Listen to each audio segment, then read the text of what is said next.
Daily Blast Live. We're talking about what you're talking about. Real, honest, entertaining, live. DBL starts right now. 3, 2. Welcome to DBL. It is Thursday, October 22nd. I am Tori, here with Jeff.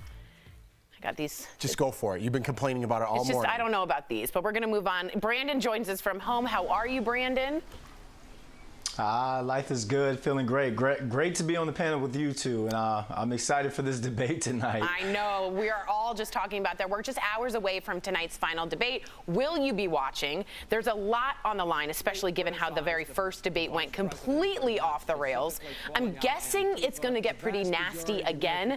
Now, despite all of that, okay, people are turning out in record numbers to vote. At least 42 million people have already voted. Take a look at this. This is voters. These are voters in Central Florida. Look at that. They are unfazed by the pouring rain, waiting in line to cast their ballots, some without umbrellas. Politics has gotten so nasty this year, we seem more divided than ever. But I want you to check out this political ad featuring both candidates, running for governor of Utah. Check it out. We are currently in the final days of campaigning against each other to be your next governor. And while I think you should vote for me, Yeah, but really you should vote for me. there are some things we both agree on. We can debate issues without degrading each other's character. We can disagree without hating each other. And win or lose in Utah, we work together. Oh my God, that touched me. I mean, it's just so far on that. Remember, I always talk about the pendulum? We were so far away from that. Jeff, you nodded. What did you think? We were? Yeah. We are. Yeah. We are in it. The pendulum's over there. Yeah.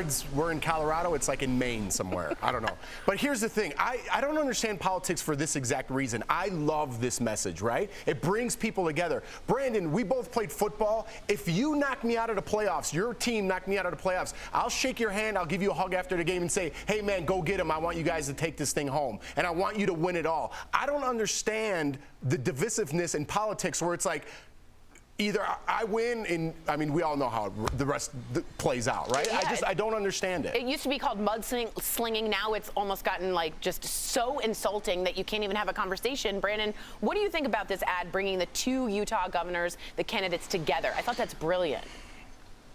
Well, just to touch up on what Jeff says, like Jeff, I understand it's one thing when my team's playing your team and it's a playoff spot on the line, but this is the presidency of the United States, you know, in a sense. So I don't think we're ever going to see this type of civility in politics again, because if you look about it, we've already had attack ads and stuff in the past, but now we're realizing it's come to the forefront now. Politics has become this whole WWE match when it comes to entertainment for us, and it gives us a reason to be divisive. But I don't see us going back. You know, Tori, you talk about the pendulum. I don't see us going back to having outright civility like these two gentlemen portrayed in this ad. Jeff, I disagree with that, Brent. We have to go back. There's no way we can sustain where we're at right now. And going back to the reference of football, in America, even it's the presidency, we're all on the same team. We're starting to forget that as Americans. Like, we are all Americans. Now it's becoming red and blue, and like I said, it's not sustainable to be that pendulum in Maine. I'm so happy that you're using the example. Yeah, I don't think America even likes that feeling. I think people are sick to their tummy about it, and they want what Utah offered. I do have to say, Utah Republicans and Democrats have always been incredibly good about their faith. Evangelicals have been very strong about that. There's just a group of Utah politicians that I've just been following for all these years. So if you're interested, they're a really good faith-based group. So I'm glad to see that ad. Go Utes! Go Utes! Yeah, go ahead. Hey, Tori.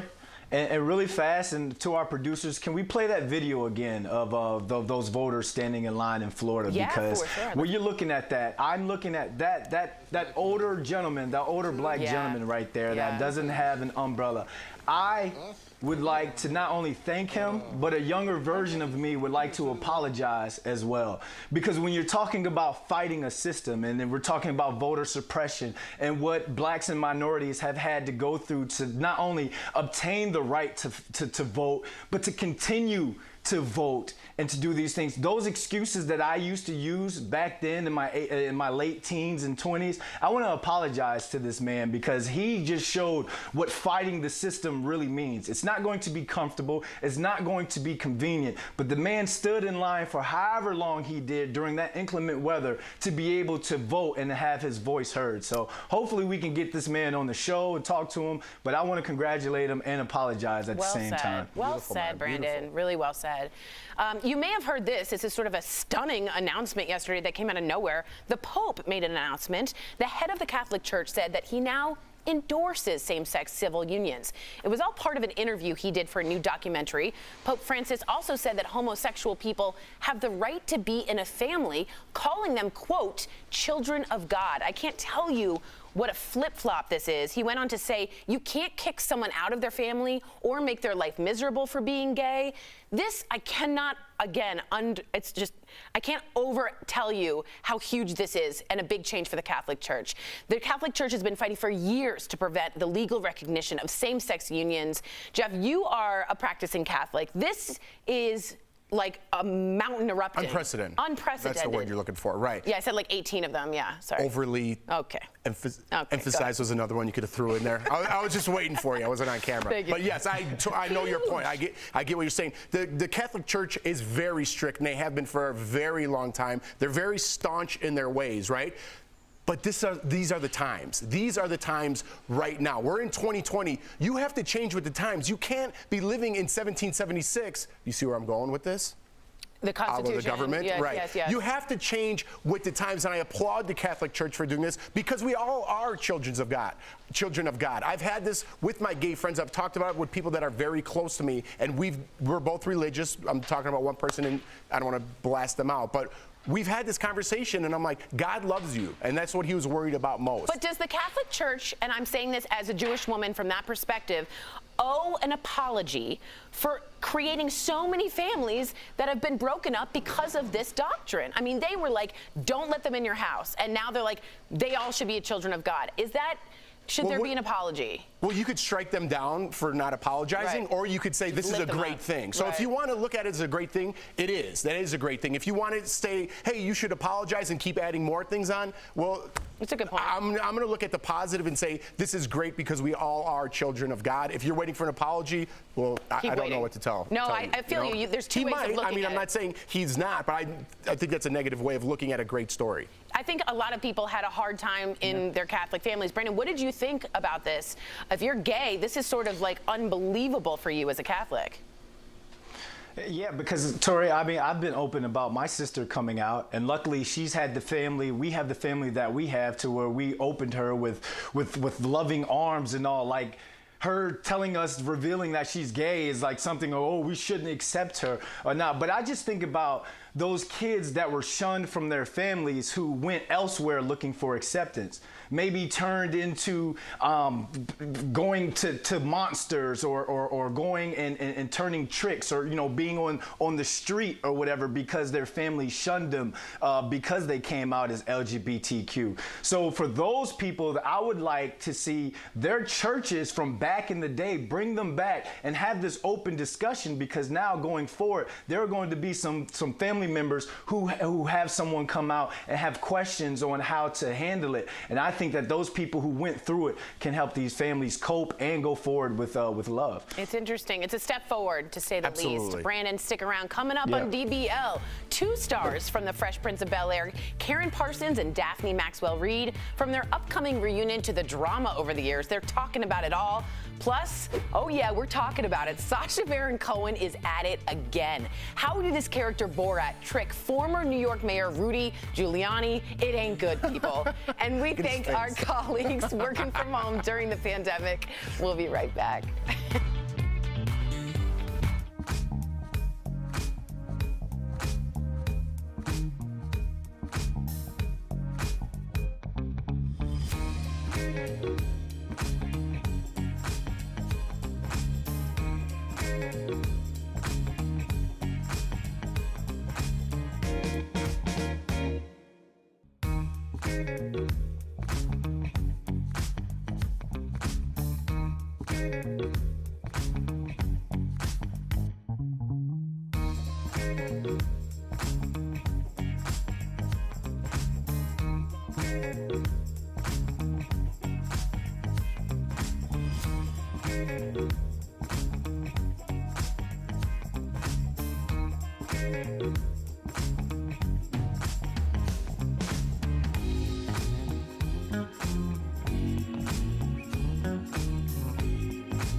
Welcome back to DBL. Alrighty then. Rudy Giuliani is trying to set the record straight after being caught in a compromising position. That was the wrong character, by the way. I know, it was Jim Carrey.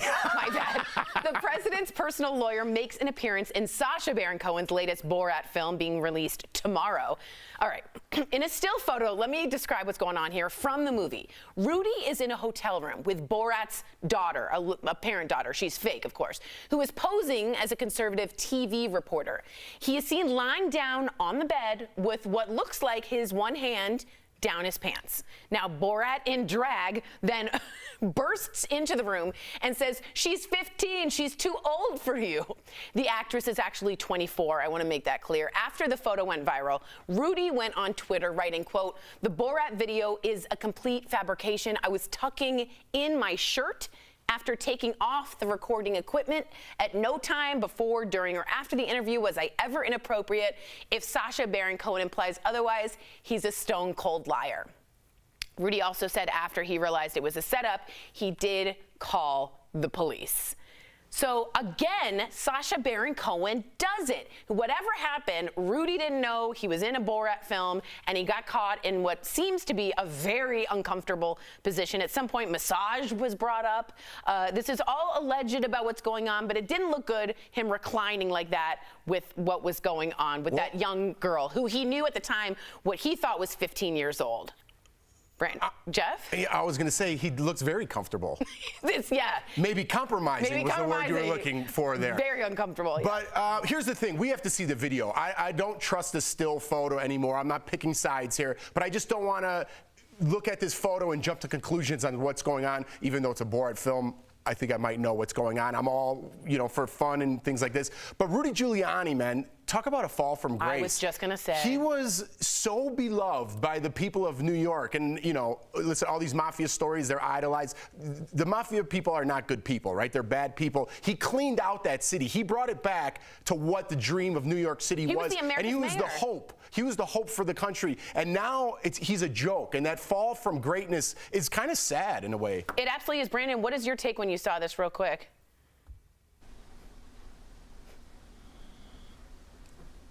That's his take. Okay, good to know. We'll be right back. He's frozen, but it speaks volumes. It does. It says everything. We'll be right back. It's only a...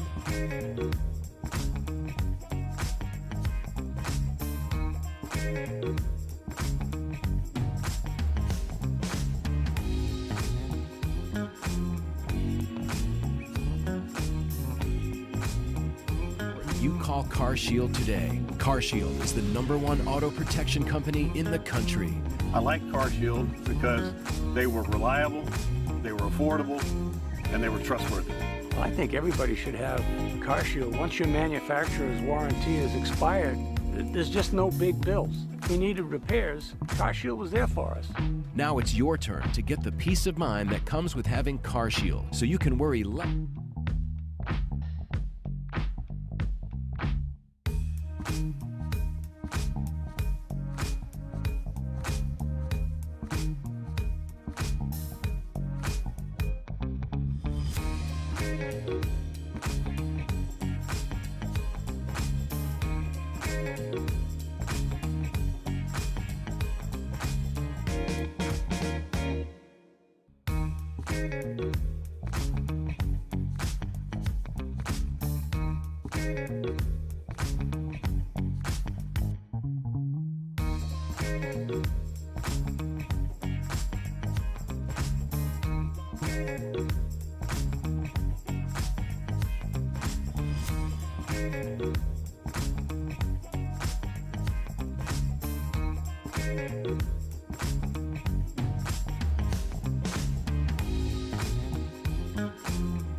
Welcome back to DBL. Although many families won't be gathering this Thanksgiving, the Banks family from The Fresh Prince of Bel-Air will for a reunion special on HBO Max. Earlier, Erica caught up with two of the show's stars, Karen Parsons and Daphne Maxwell Reid. To find out more, check it out.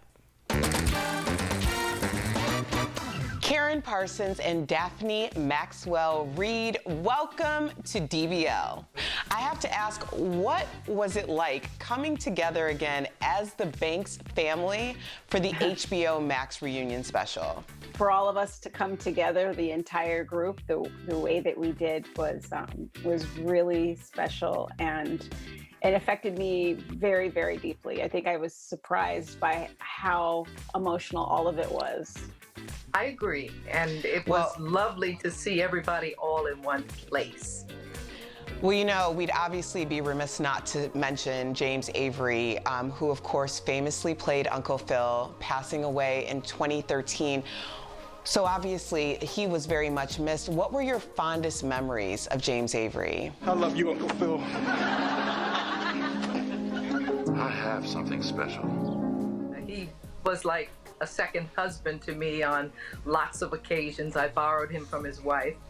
And I remember mostly the fond memories of being embraced in his arms and dancing down the hall before we got ready to shoot. James was a very affectionate person, so it's so funny when I think of James, I remember his head. Like, I remember what his head, the back of his head looked like. I remember what it felt like.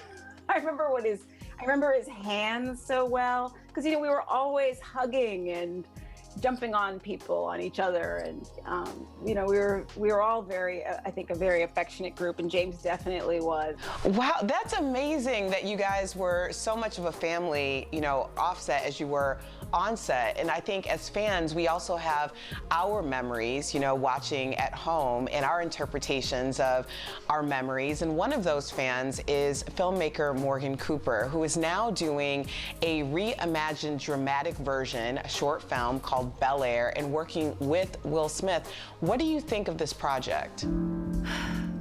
I've done my best, Will. But it's time for a change. You're going to Bel-Air to live with your uncle and your auntie.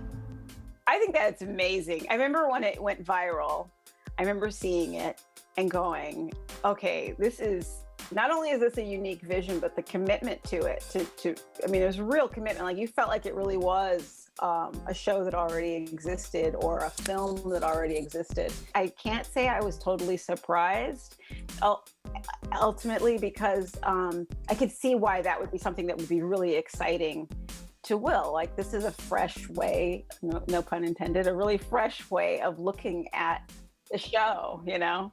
So speaking of films, you're both involved in the Martha's Vineyard African American Film Festival, which I just love the team behind this organization. They're doing such great things. Explain how your involvement was different this year. This year, having it virtual seemed to not make any difference. It's just of its time and doing a great job of sharing filmmaking with the general public. Well, Will Smith shared a photo of him and Janet Hubert, and obviously she played Aunt Viv first. Karen, why was this so important? I don't know, I just think this was really important. It was something I think everybody wanted. I think Janet and Will really wanted. And I think it's probably really going to be healing. It's healing for the fans as well, and definitely for all of us as cast members. Well, Daphne, you have a unique perspective of this because you're the one who came in 3 seasons in and filled that role. What was that experience like for you? I had seen the show, and it had been, I considered it a really cute show and a great family.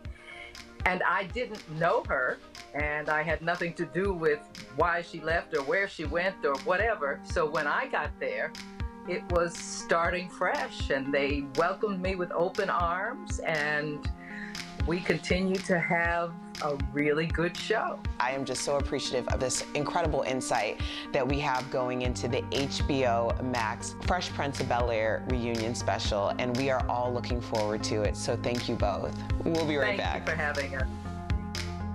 Promotional consent.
All right, welcome back to DBL. It's time for some sweet, sweet deals. Was not expecting that I shot. didn't know that shot was coming, and I was like, hello to you.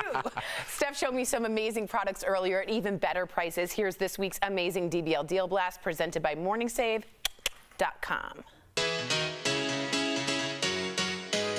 All right, what do you have for us today, Steph? So this organizer is perfect for your grocery shopping, keeping your food and drinks cold in the cooler, and you can use it for a picnic too, and it easily collapses, look, when it's not needed.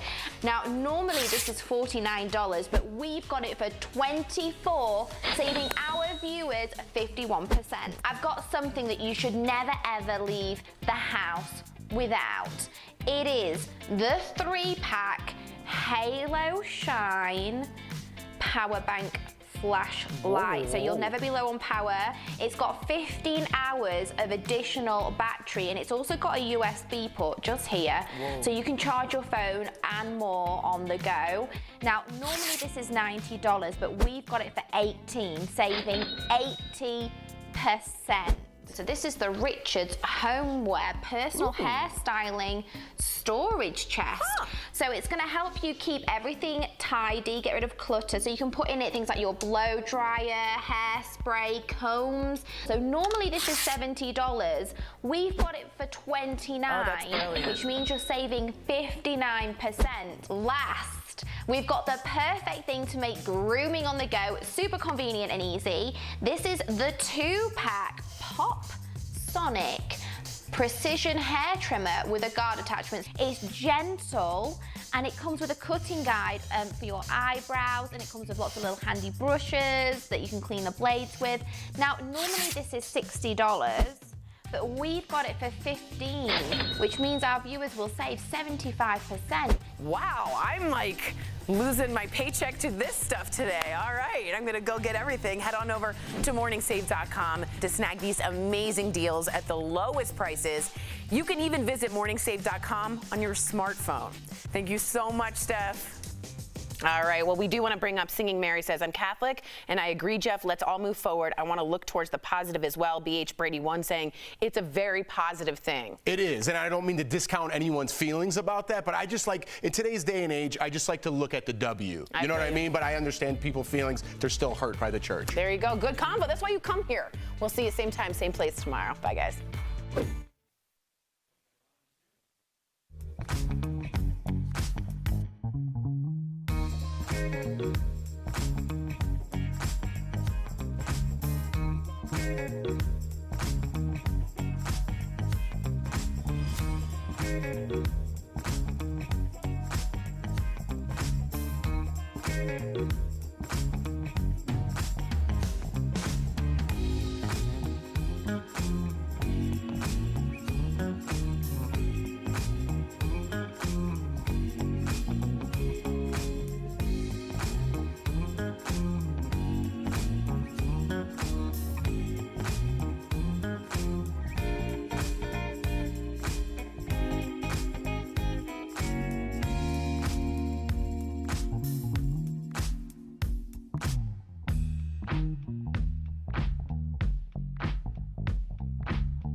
of tonight's final presidential debate as two candidates for governor unite, calling a political truce. We can debate issues without degrading each other's character.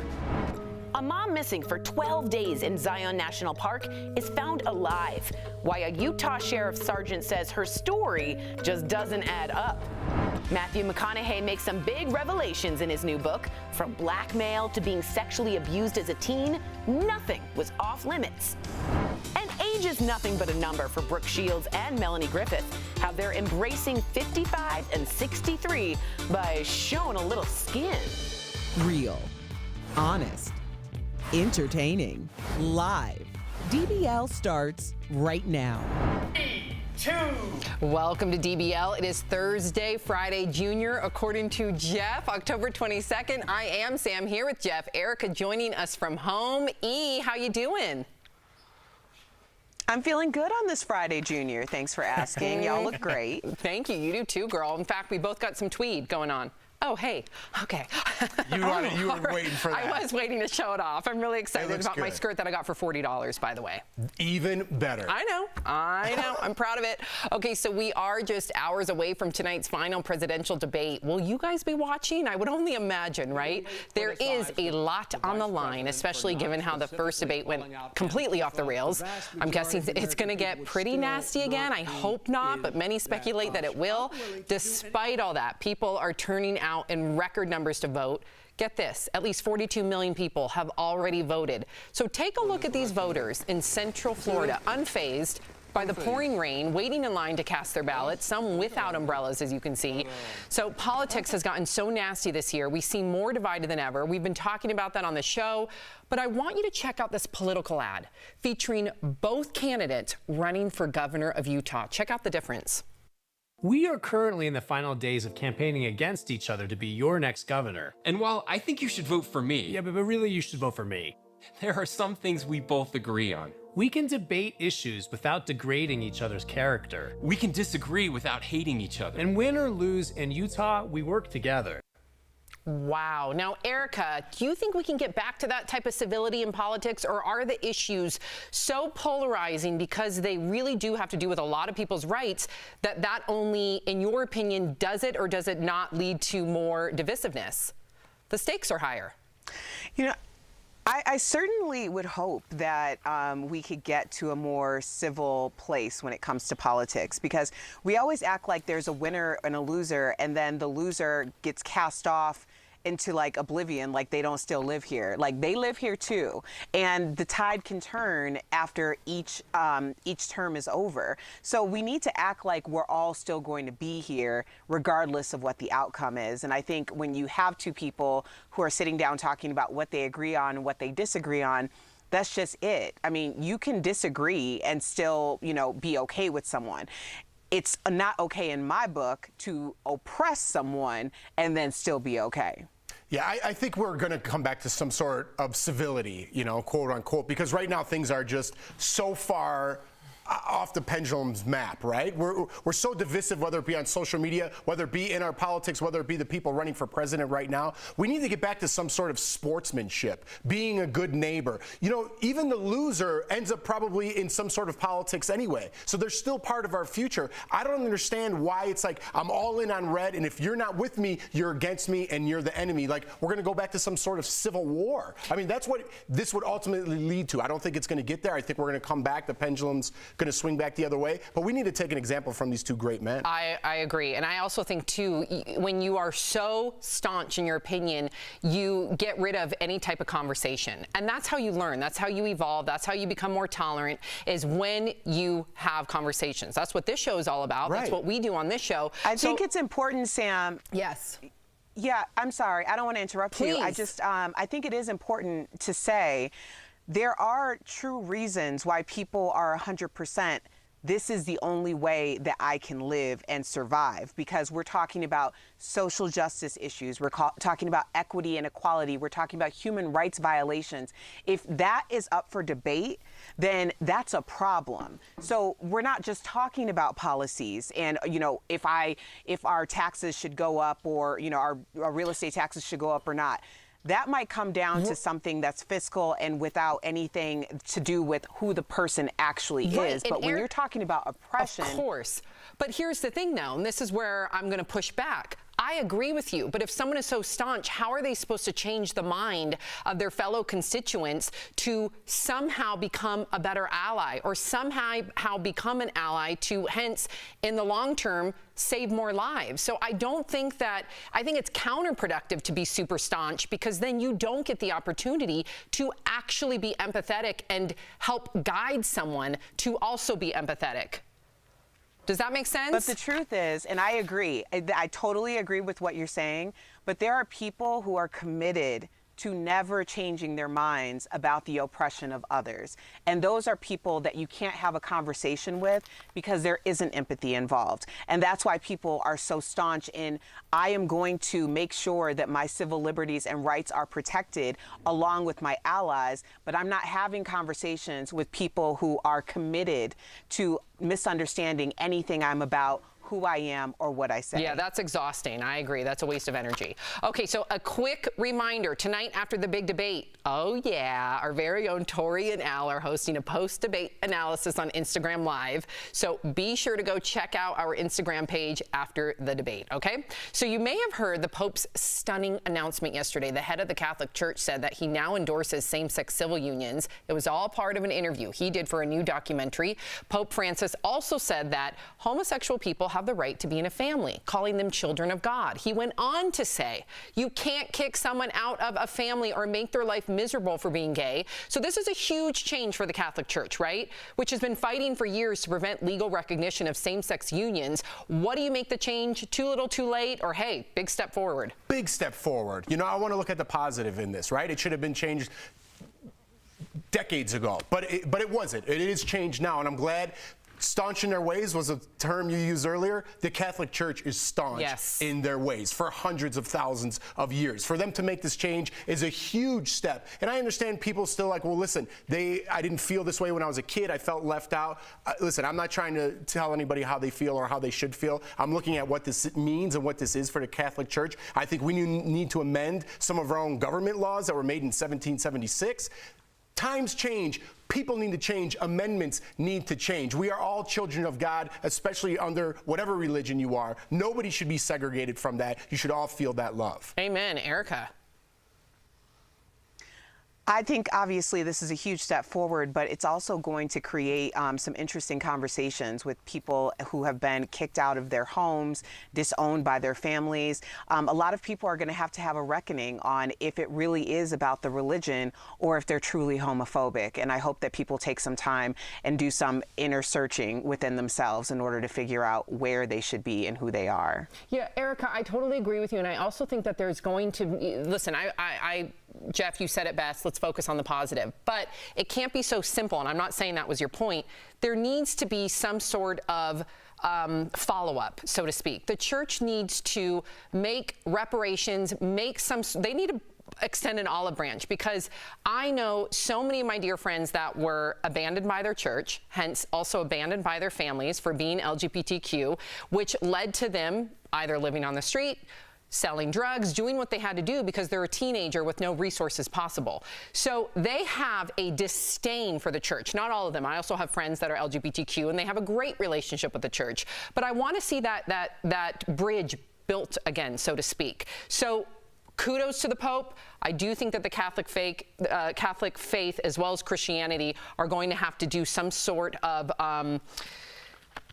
I don't know how to even put it, but it's going to have to be a rollout of reform and almost like programs to try to make things right again. Right. Well, you're talking about building a bridge. This is a huge boulder to put onto that bridge, right? And I understand people see it the other way. I totally get your point. But you have to look at the positive in life, right? I'm not talking about this. I'm just talking about in general. Man, I lived in a one-bedroom apartment my whole life. Now I have a huge house. Well, you know what? I think I need a nice car. Once I get that nice car, you know what? I think I need a golf cart to take me from A to B. It's like, listen, let's focus on what we have. I'm not talking about now the Catholic Church. I'm talking about personally. Focus on what you have. Be happy for what you have and move forward. This is a giant boulder, like I said, in that bridge to build that gap. Yes, and we need to keep building it. I agree with you there. Erica, don't go away. Coming up on DBL, Sacha Baron Cohen, you guys.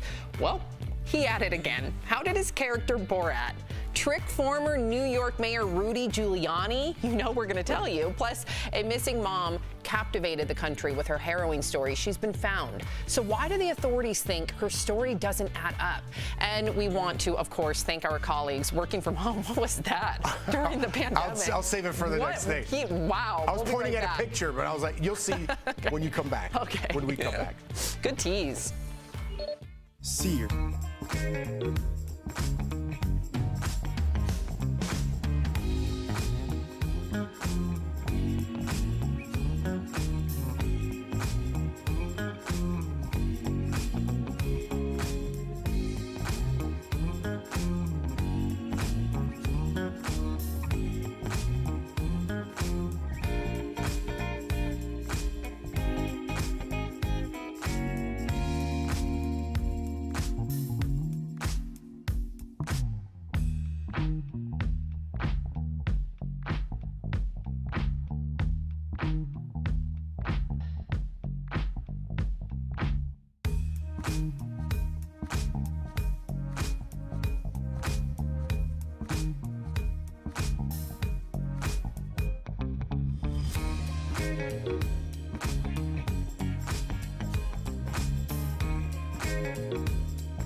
Welcome back to DBL. So have you all heard about the mom who went missing for 12 days in Zion National Park? Well, now a Utah sheriff sergeant who led a team that found Holly Courtier this past Sunday says her story does not add up. So here's the thing. According to Holly's daughter, her mom hit her head on a tree and became very disoriented and ended up next to a water source, which helped her stay hydrated while she was missing.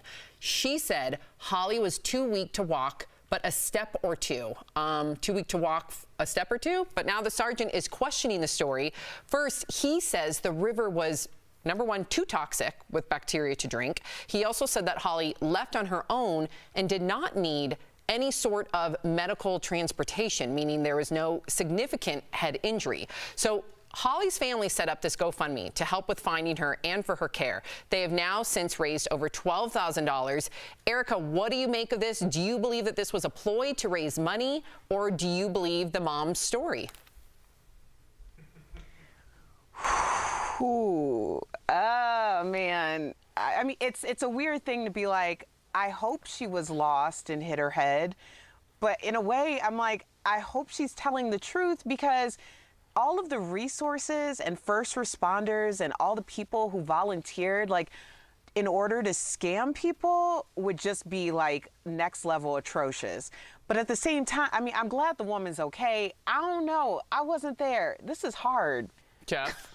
I mean, I'm not going to sit on the fence on this one. I'll jump on the other side. It's all in the eyes. Can we pull up that picture again? Look in her eyes. And okay.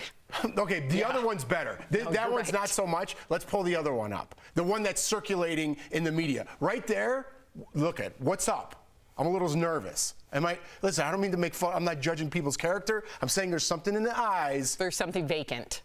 There's something going on, and I want to put a word before it. Okay. You can put your adjective before it. Yeah. There's something in the eyes. Yeah, people believe that is a thing, and I agree. Believe in it for sure because I know it to be true in my own life. In your own experience. I've had similar experiences. Erica's shaking her head. He's referring to crazy eyes. I told you I'm not going to sit on the fence. Let me say this. Let's say this. I'm going to completely take a different point of view. You're on the other side of the fence? I'm on a totally different fence. You're in a different yard? And I'm in a different neighborhood. Wow. So what if this is a sign of the times? I'm not condoning it. Nothing ticks me off more than somebody taking advantage of a GoFundMe account, considering how much GoFundMes can help people in need.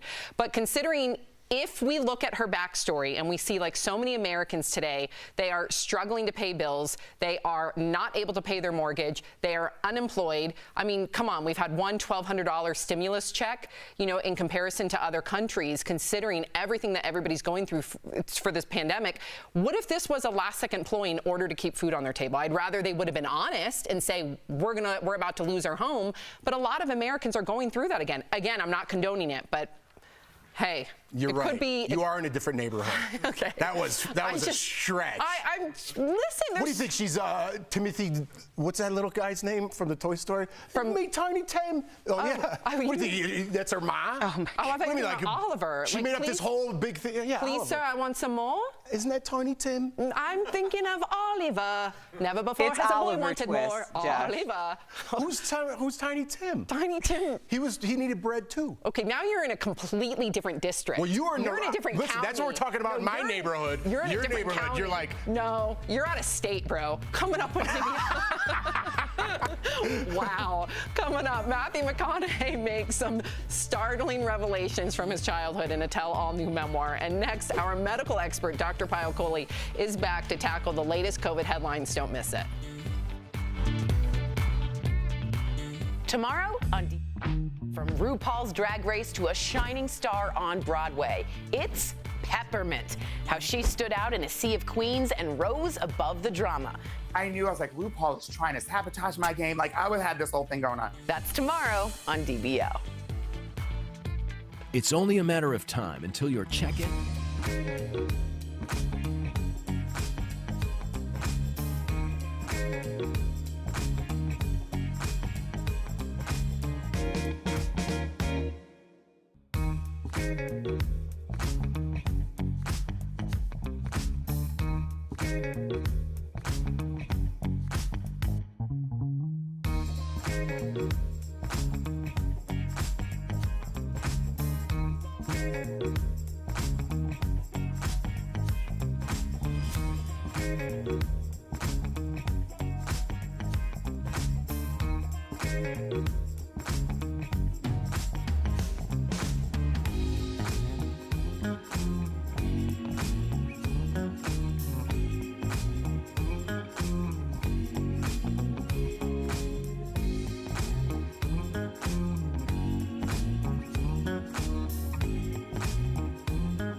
the coronavirus rages on, we're here for you to try to make sense of all the information, especially the conflicting information out there. That's why our medical expert, Dr. Payal Kohli, joining us live. Hey, Doc. So before we get to viewer questions, we want you to weigh in on this story out of Ontario, Canada. So a spin studio is dealing with an outbreak of 61 COVID-19 cases. It's not only a large number for a small business, but it's also in an area that's not a COVID-19 hotspot. Plus, the studio claimed to take all precautions like screening staff and attendees, tracking anyone in attendance at each class, adhering to mask rules, following strict cleaning protocols, as well as social distancing, and operating at 50% capacity. So furthermore, they found out from health officials that patient 0 had no symptoms. So considering the lengths that they took, yet they still have this huge outbreak, what do you think about this scary situation, and how do we prevent it moving forward?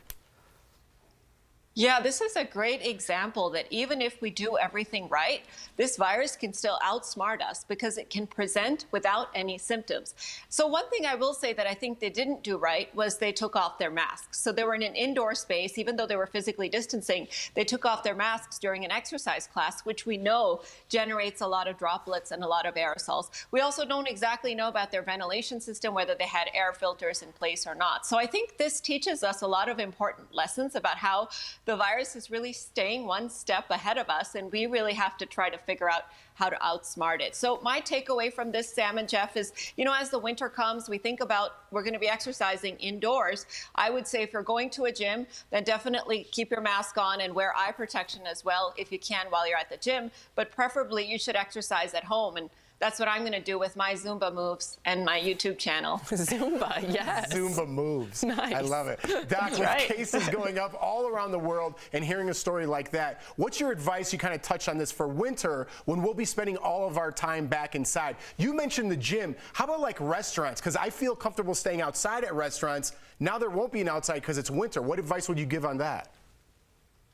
Yeah, Jeff, I would be really cautious there as well, because I think this is part of why the cases are going up. It's because we have a lot more of the younger people infected. Those people are a lot less likely to be symptomatic and not even know that they're unfortunately inadvertently spreading it to others. And restaurants are another one of those environments where we have to take our mask off. We're chewing, and that generates droplets and aerosols. So I would, if you can, try to avoid indoor dining at restaurants as much as possible. And if you must go, then try to go at times that are less crowded. Try to sit near a window and try to put the mask on in between your courses. I'd rather barbecue. Yeah, I know. You do a good barbecue. Yeah. Yes, you do.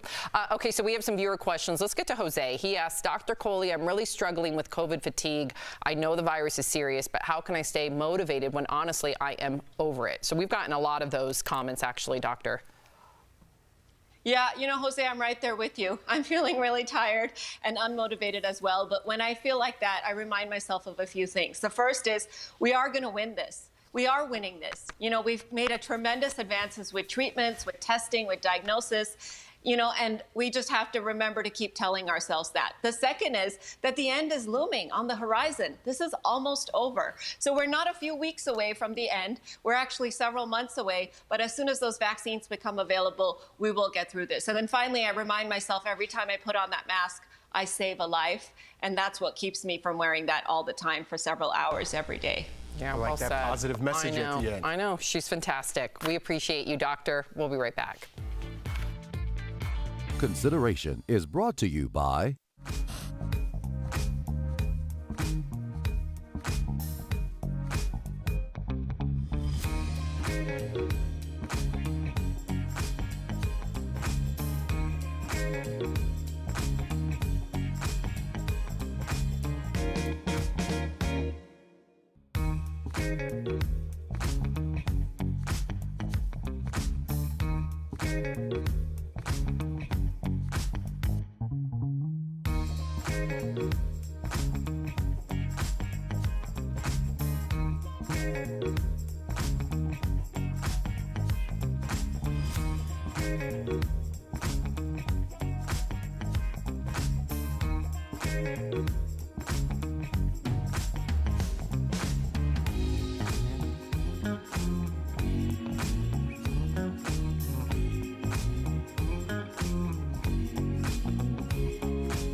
Welcome back to DBL. We love sharing your comments. Okay, in regard to the hiker mom story, Sonia says, I think it's best to let the investigation play out and all the facts will come out. Well, then we'd have nothing to talk about. I know, or speculate, but we are a talk show. But I agree, Sonia, in a perfect world. In regard to the Pope, Francesca says, good on the Pope for finally saying what he did about gay couples. Better late than never. And Tim says, these radical changes do take time. Maybe the next Pope will offer some sort of reparations. You can only hope. Right. Like you said, building that bridge. That's all we can do. One boulder at a time. I didn't know bridges were made out of boulders. The old ones were. They were? Yeah. I don't think so. What are you talking about? Seems way too heavy. That's How do you think they built them back in the 1800s? Wood or rock, I would say. But no, boulders, not in England. In England, they were huge. Okay, if you're sticking around, here's what's coming up. Melanie Griffith and Brooke Shields show off their sexy figures. And did Sacha Baron Cohen really punk former New York Mayor Rudy Giuliani? DBL's new every day. We'll be right back.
We're talking about what you're talking about.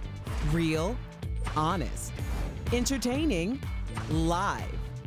DBL starts right now. 3, 2.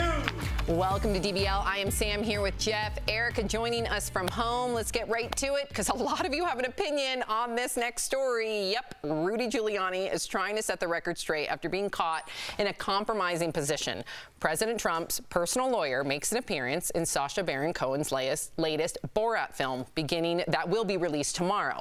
So in a still photo from the movie, there you see it, Rudy is in a hotel room with Borat's daughter, who is posing as a conservative TV reporter and is seen lying down on a bed with one hand down his pants. Now, Borat, in drag, then bursts into the room and says, "She's 15, she's too old for you."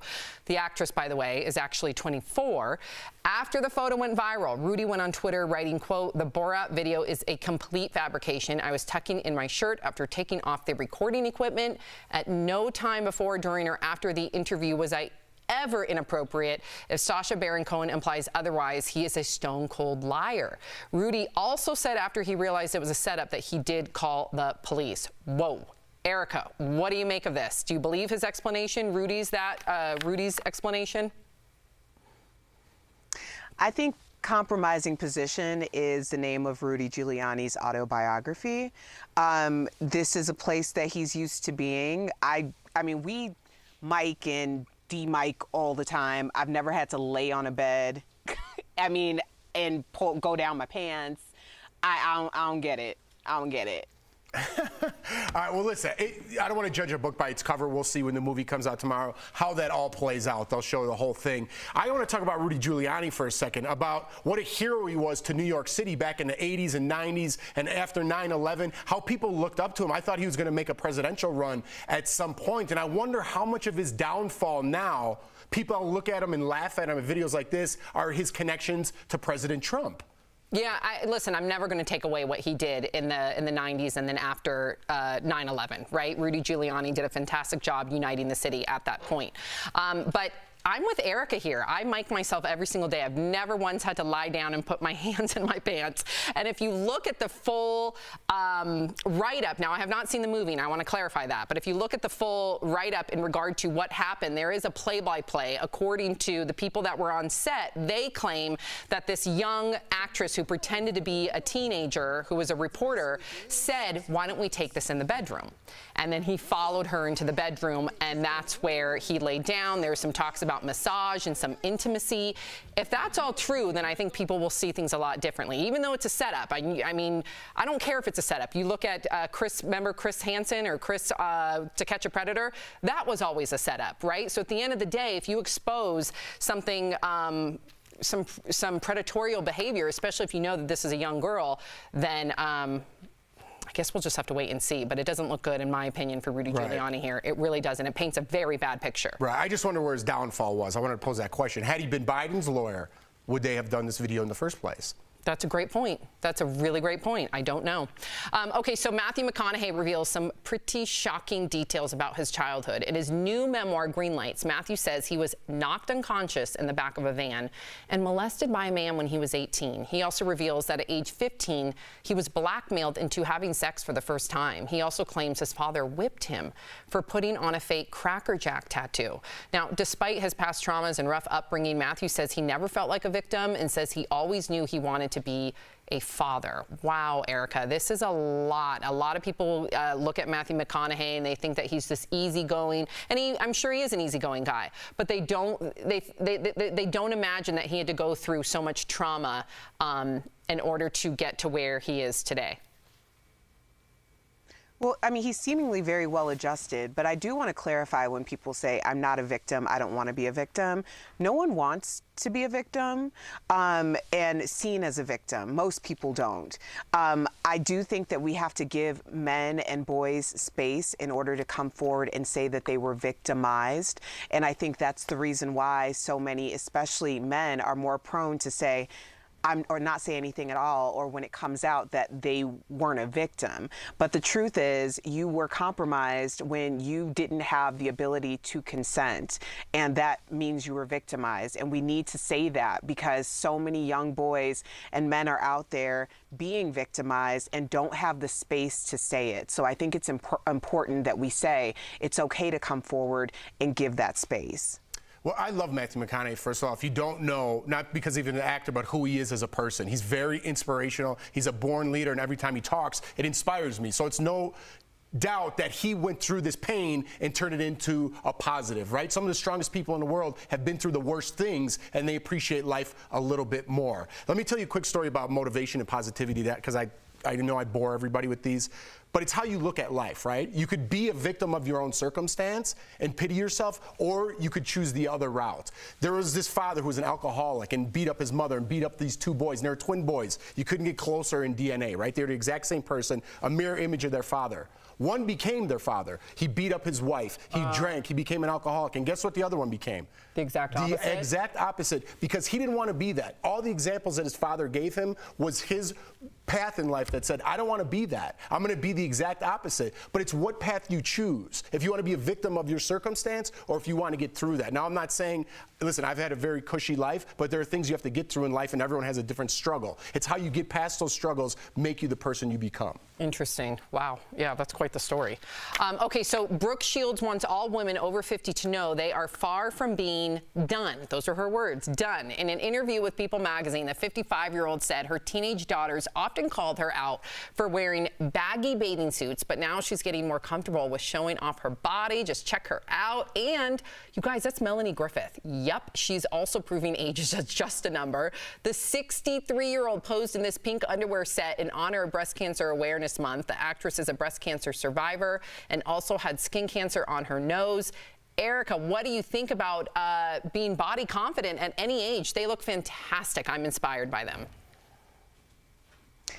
I commend Brooke Shields, but we already knew it wasn't done at 50. We have so many examples, and I think that it's great that we have so many examples, because the reason why women like Brooke Shields, Halle Berry, Viola Davis, they're making headlines because there was this sentiment when they were coming up that once a woman hit a certain age, and generally it'd be like late 30s, early 40s, it was over for them. And so in some respects, they're proving to themselves by also showing us that, listen, like, my life in my career is just starting. And I do think at this point we understand that that was a fallacy, that women were done at a certain age and men could continue on. I just think it's a sign of the times. We're breaking ceilings in every category of life, right? Why not age? I mean, I'm 42 years old, and when I was a kid, I thought 42, it's over. Me too. And me, what are you talking about? I'll box a kangaroo. Thank you. I'll box a kangaroo too. And I remember my mom's 40th birthday. I think I was like 10 years old at the time. I remember her and all her friends dressed up like little old ladies.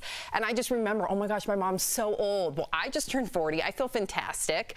We have our viewers writing in from all different age groups. We have right here, someone in their 50s had a really great response that they look and feel better than ever.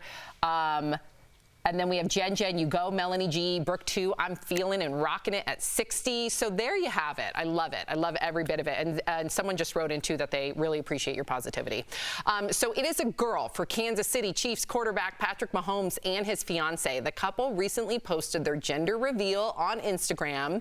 Their two dogs walked down a runway with pink paint on their paws. How cute. His fiance was given a jacket.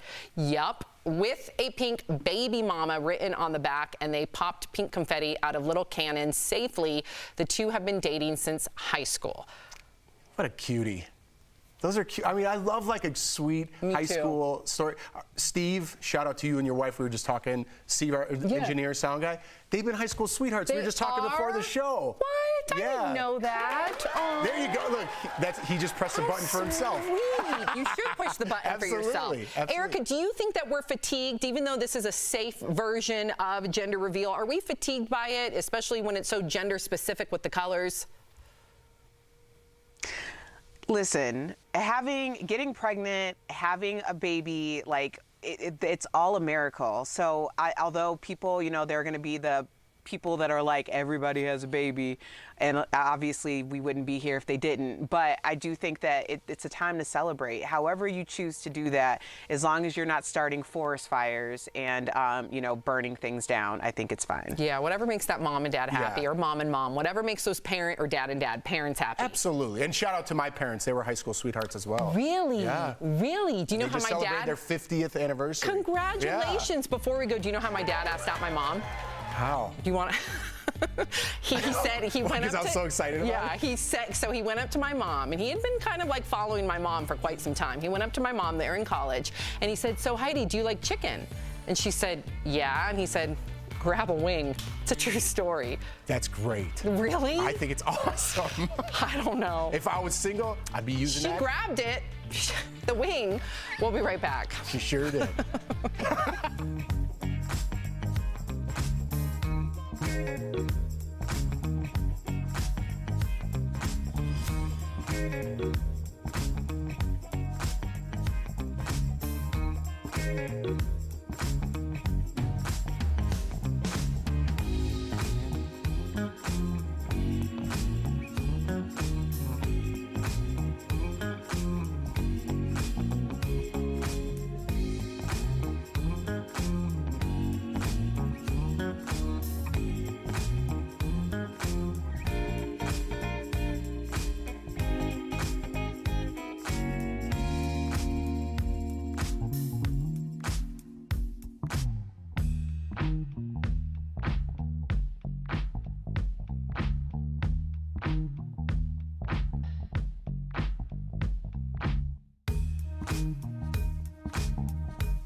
Welcome back to DBL. Christmas Cheer is here, and producer Lynn Sisson-Talbert is bringing it to Netflix with her star-studded live-action musical, Jingle Jangle, A Christmas Journey.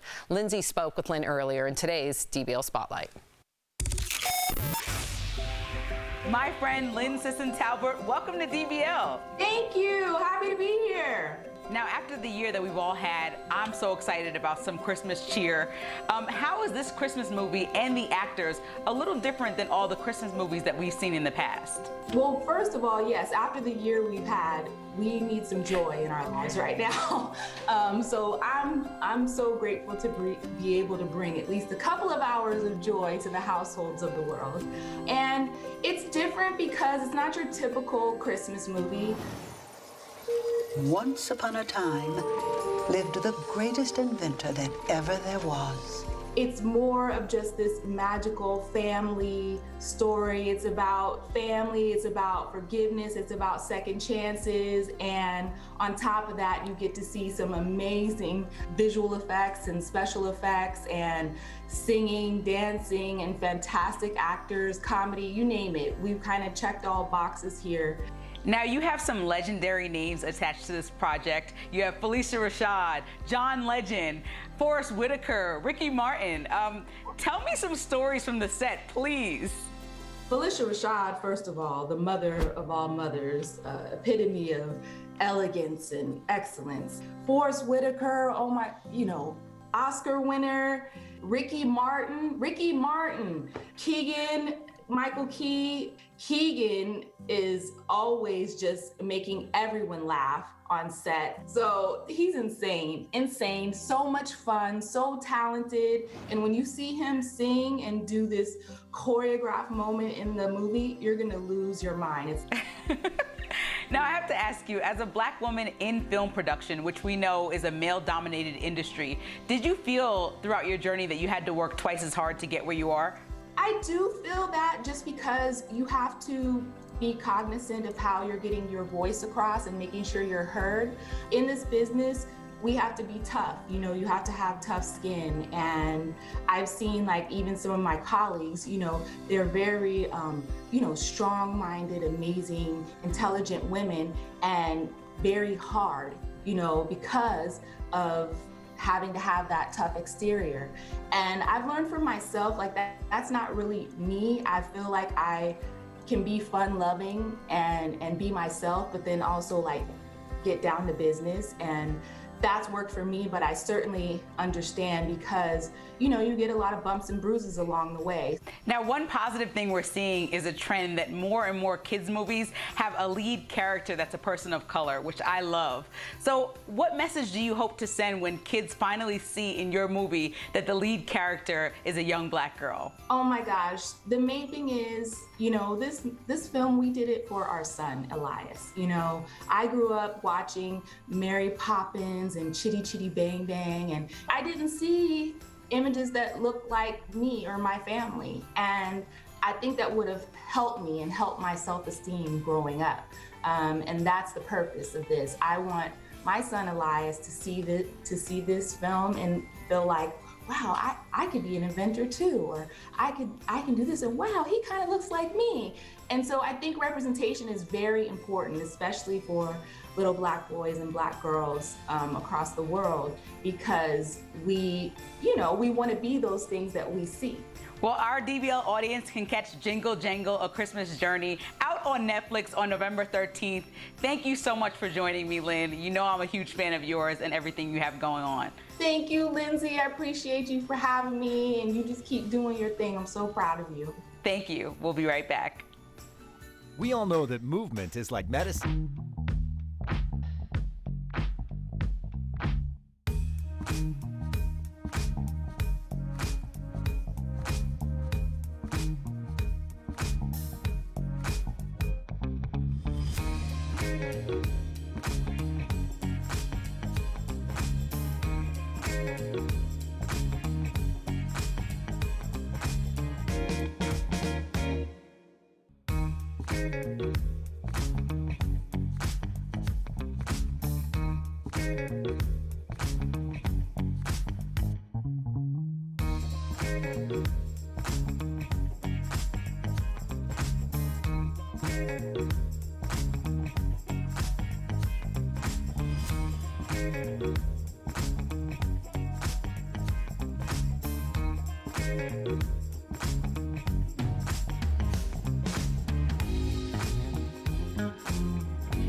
Welcome back to DBL. It is time for some sweet, sweet deals. Earlier, Steph showed Tori some amazing products at even better prices. So here is this week's DBL Deal Blast presented by MorningSave.com.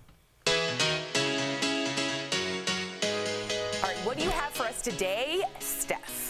Hey Tori, I'm here at home and I've got some brilliant products and deals that you guys are going to love. Now, if you're like me, Tori, keeping your trunk uncluttered can be a little bit of a challenge, but not anymore with the Picnic Time Trunk Boss Trunk Organizer with a cooler. So this organizer is perfect for your grocery shopping, keeping your food and drinks cold in the cooler, and you can use it for a picnic too, and it easily collapses, look, when it's not needed. And it's got this really durable fabric, it's easy to clean, this is gonna last you forever. Now, normally this is $49, but we've got it for $24, saving our viewers 51%. Bravo, I love that idea. What a clever concept. That's like, here, take my money. I know. Brilliant. I've got something that you should never ever leave the house without.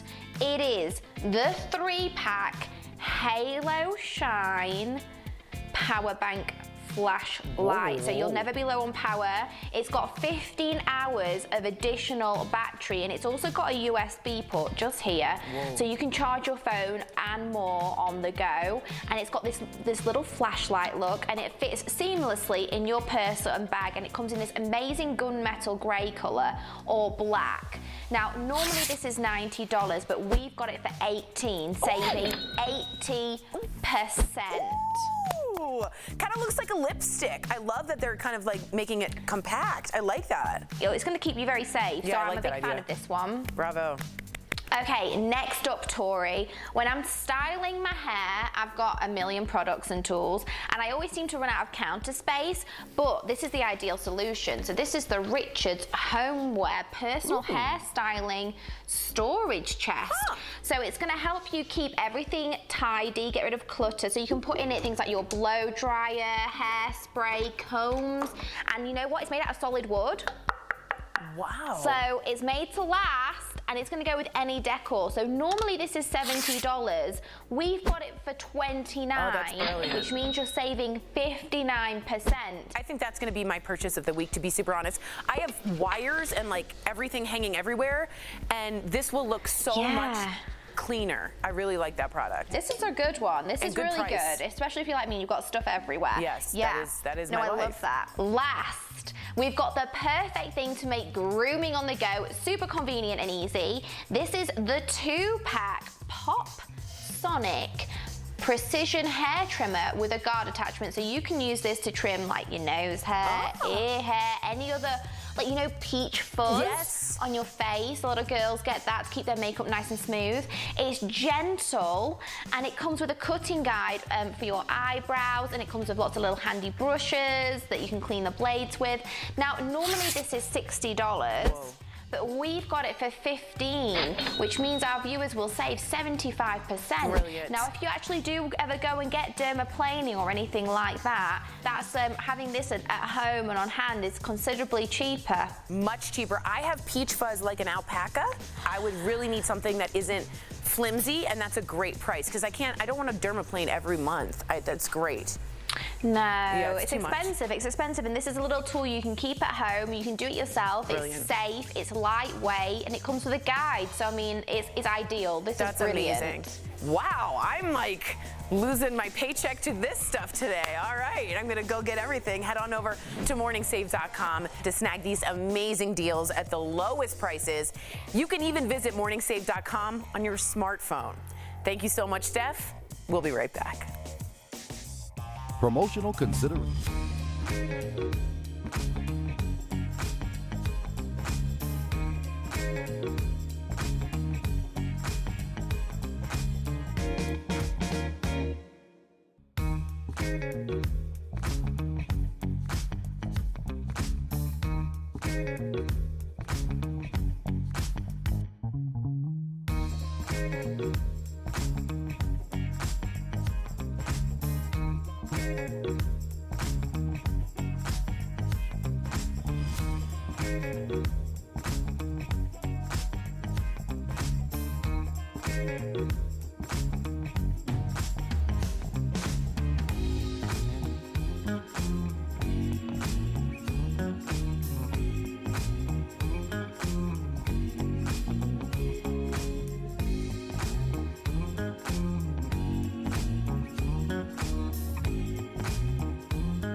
Welcome back to DBL. We love sharing your comments. Okay, so lots of comments. We got Dorothy Jane saying that chicken wing story was precious. Oh, my dad. It is pretty cute and charming. Annabelle wrote, I love when high school sweethearts find everlasting love. How cute. So how old were your parents when they met? In high school. Like what, 14, 18? 16, 17, 18. All right, DBL's new every day. Bye, guys.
On Daily Blast Live, Voters wait in the pouring rain to cast their ballot ahead of tonight's final presidential debate as two candidates for governor unite, calling a political truce. We can debate issues without degrading each other's character. A mom missing for 12 days in Zion National Park is found alive.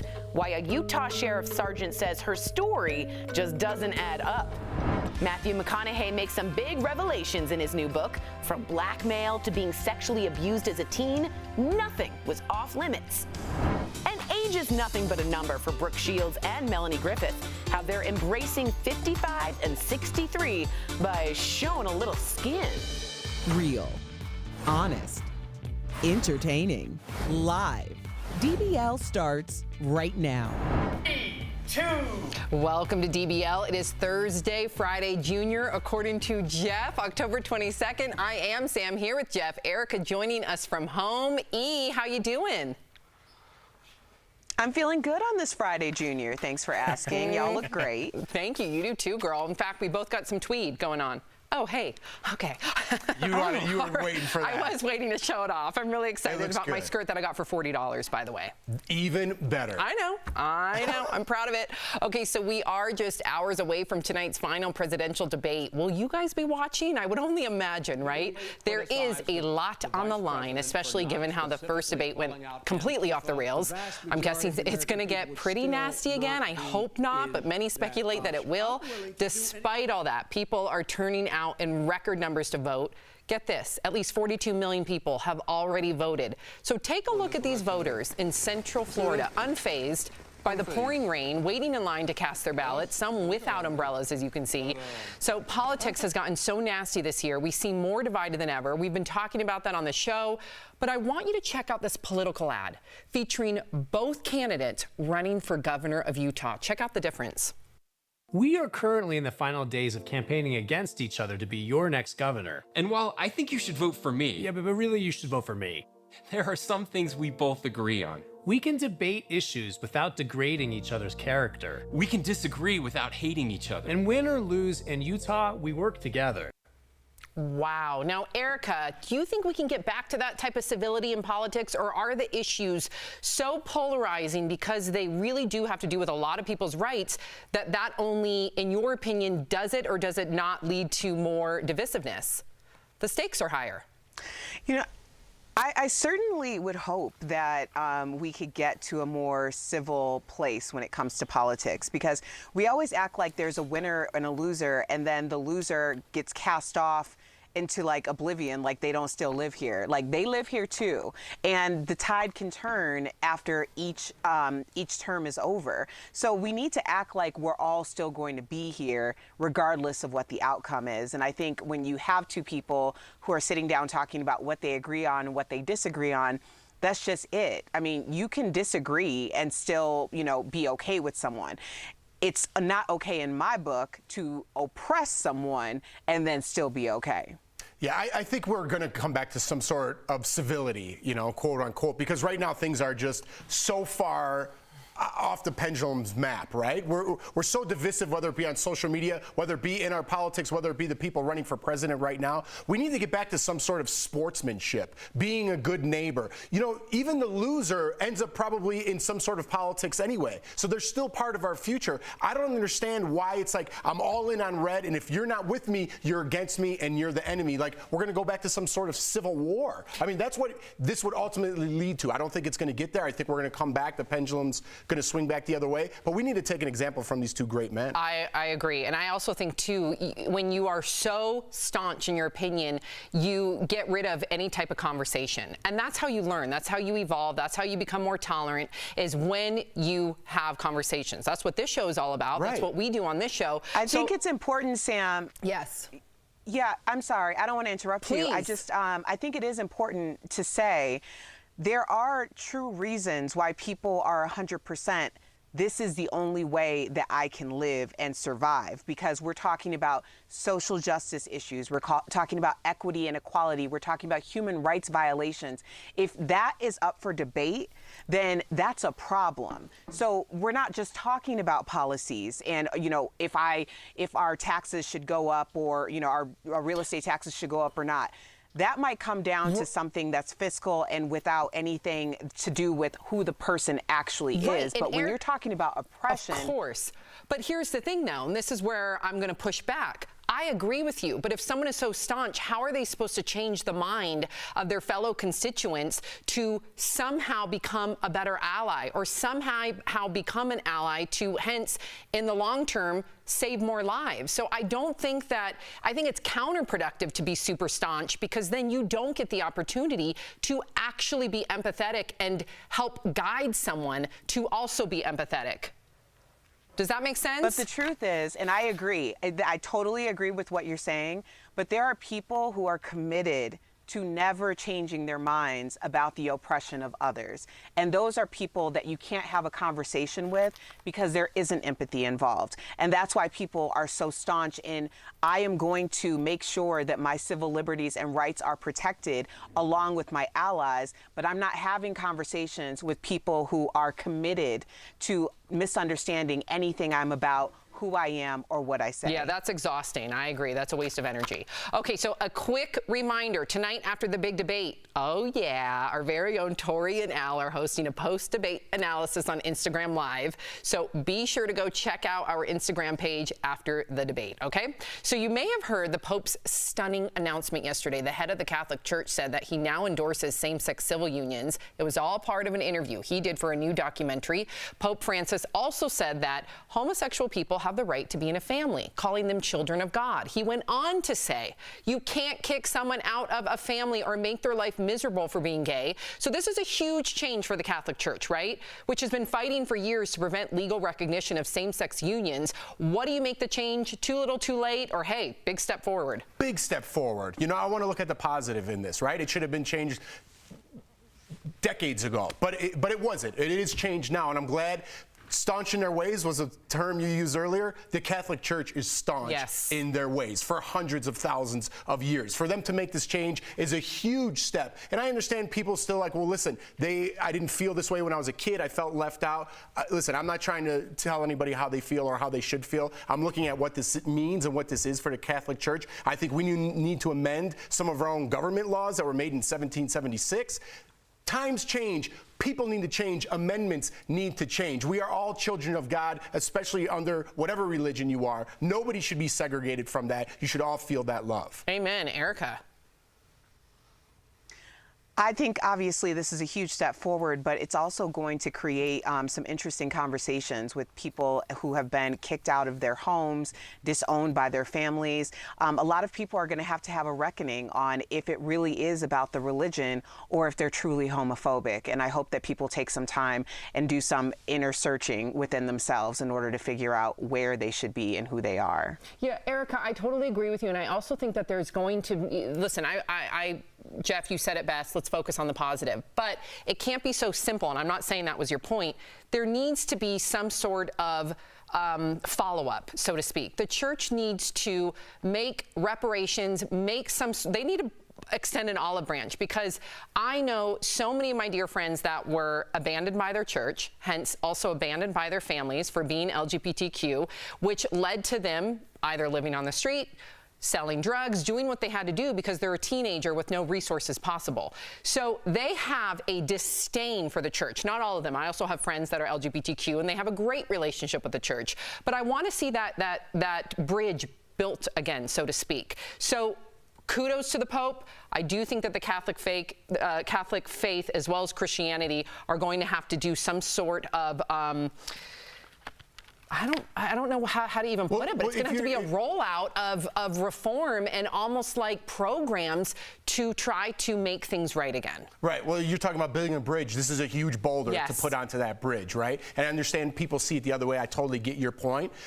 But you have to look at the positive in life, right? I'm not talking about this. I'm just talking about in general. Man, I lived in a one-bedroom apartment my whole life. Now I have a huge house. Well, you know what? I think I need a nice car. Once I get that nice car, you know what? I think I need a golf cart to take me from A to B. It's like, listen, let's focus on what we have. I'm not talking about now the Catholic Church. I'm talking about personally. Focus on what you have. Be happy for what you have and move forward. This is a giant boulder, like I said, in that bridge to build that gap. Yes, and we need to keep building it. I agree with you there. Erica, don't go away. Coming up on DBL, Sacha Baron Cohen, you guys. Well, He at it again. How did his character Borat trick former New York Mayor Rudy Giuliani? You know we're going to tell you. Plus, a missing mom captivated the country with her harrowing story. She's been found. So why do the authorities think her story doesn't add up? And we want to, of course, thank our colleagues working from home. What was that during the pandemic? I'll save it for the next thing. Wow. I was pointing at a picture, but I was like, you'll see when you come back. Okay. When we come back. Good tease. See yourself.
Welcome back to DBL. So have you all heard about the mom who went missing for 12 days in Zion National Park? Well, now a Utah sheriff sergeant who led a team that found Holly Courtier this past Sunday says her story does not add up. So here's the thing. According to Holly's daughter, her mom hit her head on a tree and became very disoriented and ended up next to a water source, which helped her stay hydrated while she was missing. She said Holly was too weak to walk, but a step or two. Too weak to walk a step or two, but now the sergeant is questioning the story. First, he says the river was, number one, too toxic with bacteria to drink. He also said that Holly left on her own and did not need any sort of medical transportation, meaning there was no significant head injury. So Holly's family set up this GoFundMe to help with finding her and for her care. They have now since raised over $12,000. Erica, what do you make of this? Do you believe that this was a ploy to raise money, or do you believe the mom's story? Ooh, oh man. I mean, it's a weird thing to be like, I hope she was lost and hit her head. But in a way, I'm like, I hope she's telling the truth, because all of the resources and first responders and all the people who volunteered, like, in order to scam people would just be like next level atrocious. But at the same time, I mean, I'm glad the woman's okay. I don't know. I wasn't there. This is hard. Jeff? I mean, I'm not going to sit on the fence on this one. I'll jump on the other side. It's all in the eyes. Can we pull up that picture again? Look in her eyes. And okay. Okay, the other one's better. That one's not so much. Let's pull the other one up. The one that's circulating in the media. Right there, look at what's up. I'm a little nervous. Listen, I don't mean to make fun. I'm not judging people's character. I'm saying there's something in the eyes. There's something vacant. There's something going on, and I don't want to put a word before it. Okay. You can put your adjective before it. Yeah. There's something in the eyes. Yeah, people believe that is a thing, and I agree. Believe in it for sure because I know it to be true in my own life. In your own experience. I've had similar experiences. Erica's shaking her head. He's referring to crazy eyes. I told you I'm not going to sit on the fence. Let me say this. Let's say this. I'm going to completely take a different point of view. You're on the other side of the fence? I'm on a totally different fence. You're in a different yard? And I'm in a different neighborhood. Wow. So what if this is a sign of the times? I'm not condoning it. Nothing ticks me off more than somebody taking advantage of a GoFundMe account, considering how much GoFundMes can help people in need. But considering if we look at her backstory and we see, like so many Americans today, they are struggling to pay bills, they are not able to pay their mortgage, they are unemployed. I mean, come on, we've had one $1,200 stimulus check, in comparison to other countries, considering everything that everybody's going through for this pandemic. What if this was a last-second ploy in order to keep food on their table? I'd rather they would have been honest and say, we're about to lose our home, but a lot of Americans are going through that again. Again, I'm not condoning it, but hey, you're right. Could be, you are in a different neighborhood. Okay. That was a stretch. Listen. What do you think? She's Timothy. What's that little guy's name from the Toy Story? From me, Tiny Tim. Oh yeah. What do you think? That's her ma? I thought you mean like Oliver. She made up this whole big thing. Yeah. Please, Oliver. sir, I want some more. Isn't that Tiny Tim? I'm thinking of Oliver. Never before it's has a boy Oliver wanted Twist, more. Josh. Oliver. Who's Tiny Tim? Tiny Tim. He needed bread too. Okay, now you're in a completely different district. Well, you're in a different county. That's what we're talking about in my neighborhood. You're in your a different neighborhood. county. You're like no, you're out of state, bro. Coming up with wow. Coming up, Matthew McConaughey makes some startling revelations from his childhood in a tell-all new memoir. And next, our medical expert, Dr. Payal Kohli, is back to tackle the latest COVID headlines. Don't miss it.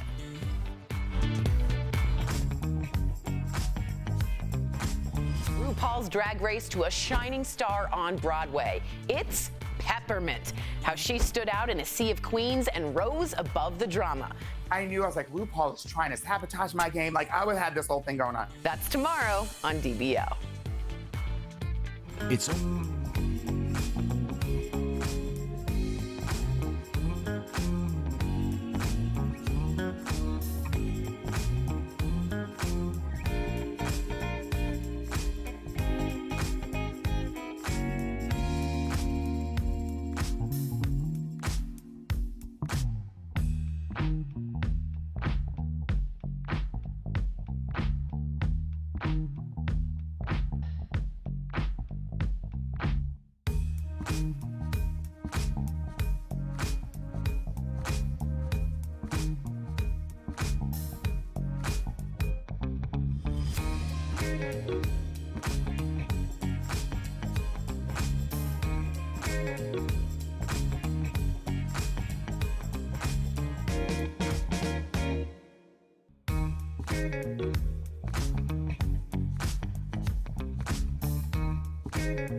Welcome back to DBL. As the coronavirus rages on, we're here for you to try to make sense of all the information, especially the conflicting information out there. That's why our medical expert, Dr. Payal Kohli, joining us live. Hey, Doc. So before we get to viewer questions, we want you to weigh in on this story out of Ontario, Canada. So a spin studio is dealing with an outbreak of 61 COVID-19 cases. It's not only a large number for a small business, but it's also in an area that's not a COVID-19 hotspot. Plus, the studio claimed to take all precautions like screening staff and attendees, tracking anyone in attendance at each class, adhering to mask rules, following strict cleaning protocols, as well as social distancing, and operating at 50% capacity. So furthermore, they found out from health officials that patient 0 had no symptoms. So considering the lengths that they took, yet they still have this huge outbreak, what do you think about this scary situation, and how do we prevent it moving forward?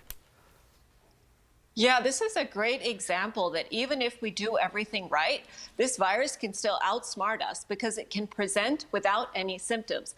So one thing I will say that I think they didn't do right was they took off their masks. So they were in an indoor space, even though they were physically distancing, they took off their masks during an exercise class, which we know generates a lot of droplets and a lot of aerosols. We also don't exactly know about their ventilation system, whether they had air filters in place or not. So I think this teaches us a lot of important lessons about how the virus is really staying one step ahead of us, and we really have to try to figure out how to outsmart it. So my takeaway from this, Sam and Jeff, is, you know, as the winter comes, we think about we're going to be exercising indoors. I would say if you're going to a gym, then definitely keep your mask on and wear eye protection as well if you can while you're at the gym. But preferably, you should exercise at home. And that's what I'm going to do with my Zumba moves and my YouTube channel. Zumba, yes. Zumba moves. Nice. I love it. Doc, with cases going up all around the world and hearing a story like that, what's your advice? You kind of touched on this for winter when we'll be spending all of our time back inside. You mentioned the gym. How about like restaurants? Because I feel comfortable staying outside at restaurants. Now there won't be an outside because it's winter. What advice would you give on that? Yeah, Jeff, I would be really cautious there as well, because I think this is part of why the cases are going up. It's because we have a lot more of the younger people infected. Those people are a lot less likely to be symptomatic and not even know that they're unfortunately inadvertently spreading it to others. And restaurants are another one of those environments where we have to take our mask off. We're chewing, and that generates droplets and aerosols. So I would, if you can, try to avoid indoor dining at restaurants as much as possible. And if you must go, then try to go at times that are less crowded. Try to sit near a window and try to put the mask on in between your courses. I'd rather barbecue. Yeah, I know. You do a good barbecue. Yeah. Yes, you do. Okay, so we have some viewer questions. Let's get to Jose. He asks, Dr. Kohli, I'm really struggling with COVID fatigue. I know the virus is serious, but how can I stay motivated when honestly I am over it? So we've gotten a lot of those comments actually, Doctor. Yeah, you know, Jose, I'm right there with you. I'm feeling really tired and unmotivated as well. But when I feel like that, I remind myself of a few things. The first is we are going to win this. We are winning this. You know, we've made a tremendous advances with treatments, with testing, with diagnosis. You know, and we just have to remember to keep telling ourselves that. The second is that the end is looming on the horizon. This is almost over. So we're not a few weeks away from the end. We're actually several months away. But as soon as those vaccines become available, we will get through this. And then finally, I remind myself every time I put on that mask, I save a life. And that's what keeps me from wearing that all the time for several hours every day. Yeah, I like that positive message at the end. I know. She's fantastic. We appreciate you, Doctor. We'll be right back. Consideration is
Welcome back to DBL. We love sharing your comments. Okay, in regard to the hiker mom story, Sonia says, I think it's best to let the investigation play out and all the facts will come out.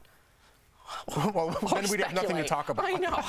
Or speculate, but we are a talk show. But I agree, Sonia, in a perfect world. In regard to the Pope, Francesca says, good on the Pope for finally saying what he did about gay couples. Better late than never.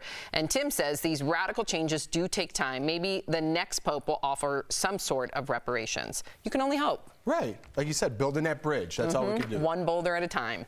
I didn't know bridges were made out of boulders. The old ones were. They were? Yeah. I don't think so. What are you talking about? Seems way too heavy. That's How do you think they heavy. built them back in the 1800s? Wood or rock, I would say. But no, boulders, not in England. In England, they were huge. stone. Okay, if you're sticking around, here's what's coming up. Melanie Griffith and Brooke Shields show off their sexy figures. And did Sacha Baron Cohen really punk former New York Mayor Rudy Giuliani? DBL's new every day. We'll be right back.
talking about what you're talking about.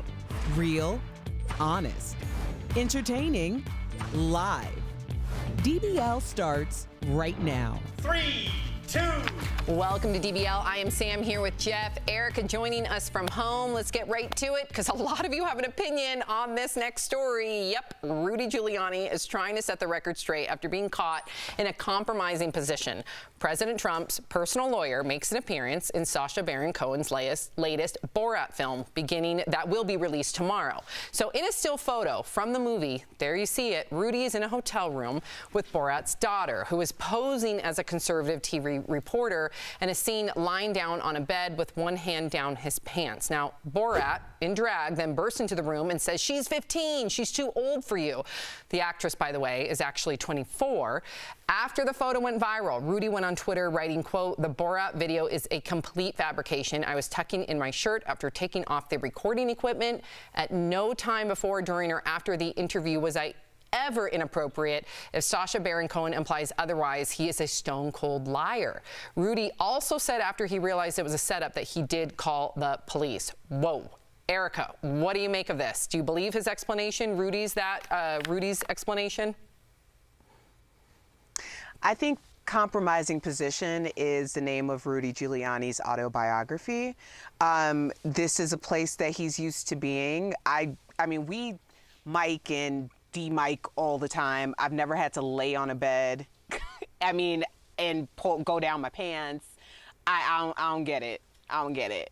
All right, well, listen, I don't want to judge a book by its cover. We'll see when the movie comes out tomorrow how that all plays out. They'll show the whole thing. I want to talk about Rudy Giuliani for a second, about what a hero he was to New York City back in the 80s and 90s and after 9/11, how people looked up to him. I thought he was going to make a presidential run at some point, and I wonder how much of his downfall now, people look at him and laugh at him in videos like this, are his connections to President Trump. Yeah, listen, I'm never going to take away what he did in the 90s and then after 9/11, right? Rudy Giuliani did a fantastic job uniting the city at that point. But I'm with Erica here. I mic myself every single day. I've never once had to lie down and put my hands in my pants. And if you look at the full write-up, now I have not seen the movie, and I want to clarify that, but if you look at the full write-up in regard to what happened, there is a play-by-play. According to the people that were on set, they claim that this young actress who pretended to be a teenager, who was a reporter, said, "Why don't we take this in the bedroom?" And then he followed her into the bedroom, and that's where he laid down. There were some talks about massage and some intimacy. If that's all true, then I think people will see things a lot differently, even though it's a setup. I mean, I don't care if it's a setup. You look at remember Chris Hansen or Chris To Catch a Predator? That was always a setup, right? So at the end of the day, if you expose something, some predatorial behavior, especially if you know that this is a young girl, then I guess we'll just have to wait and see, but it doesn't look good, in my opinion, for Rudy Giuliani here. It really doesn't. It paints a very bad picture. Right. I just wonder where his downfall was. I wanted to pose that question. Had he been Biden's lawyer, would they have done this video in the first place? That's a great point. That's a really great point. I don't know.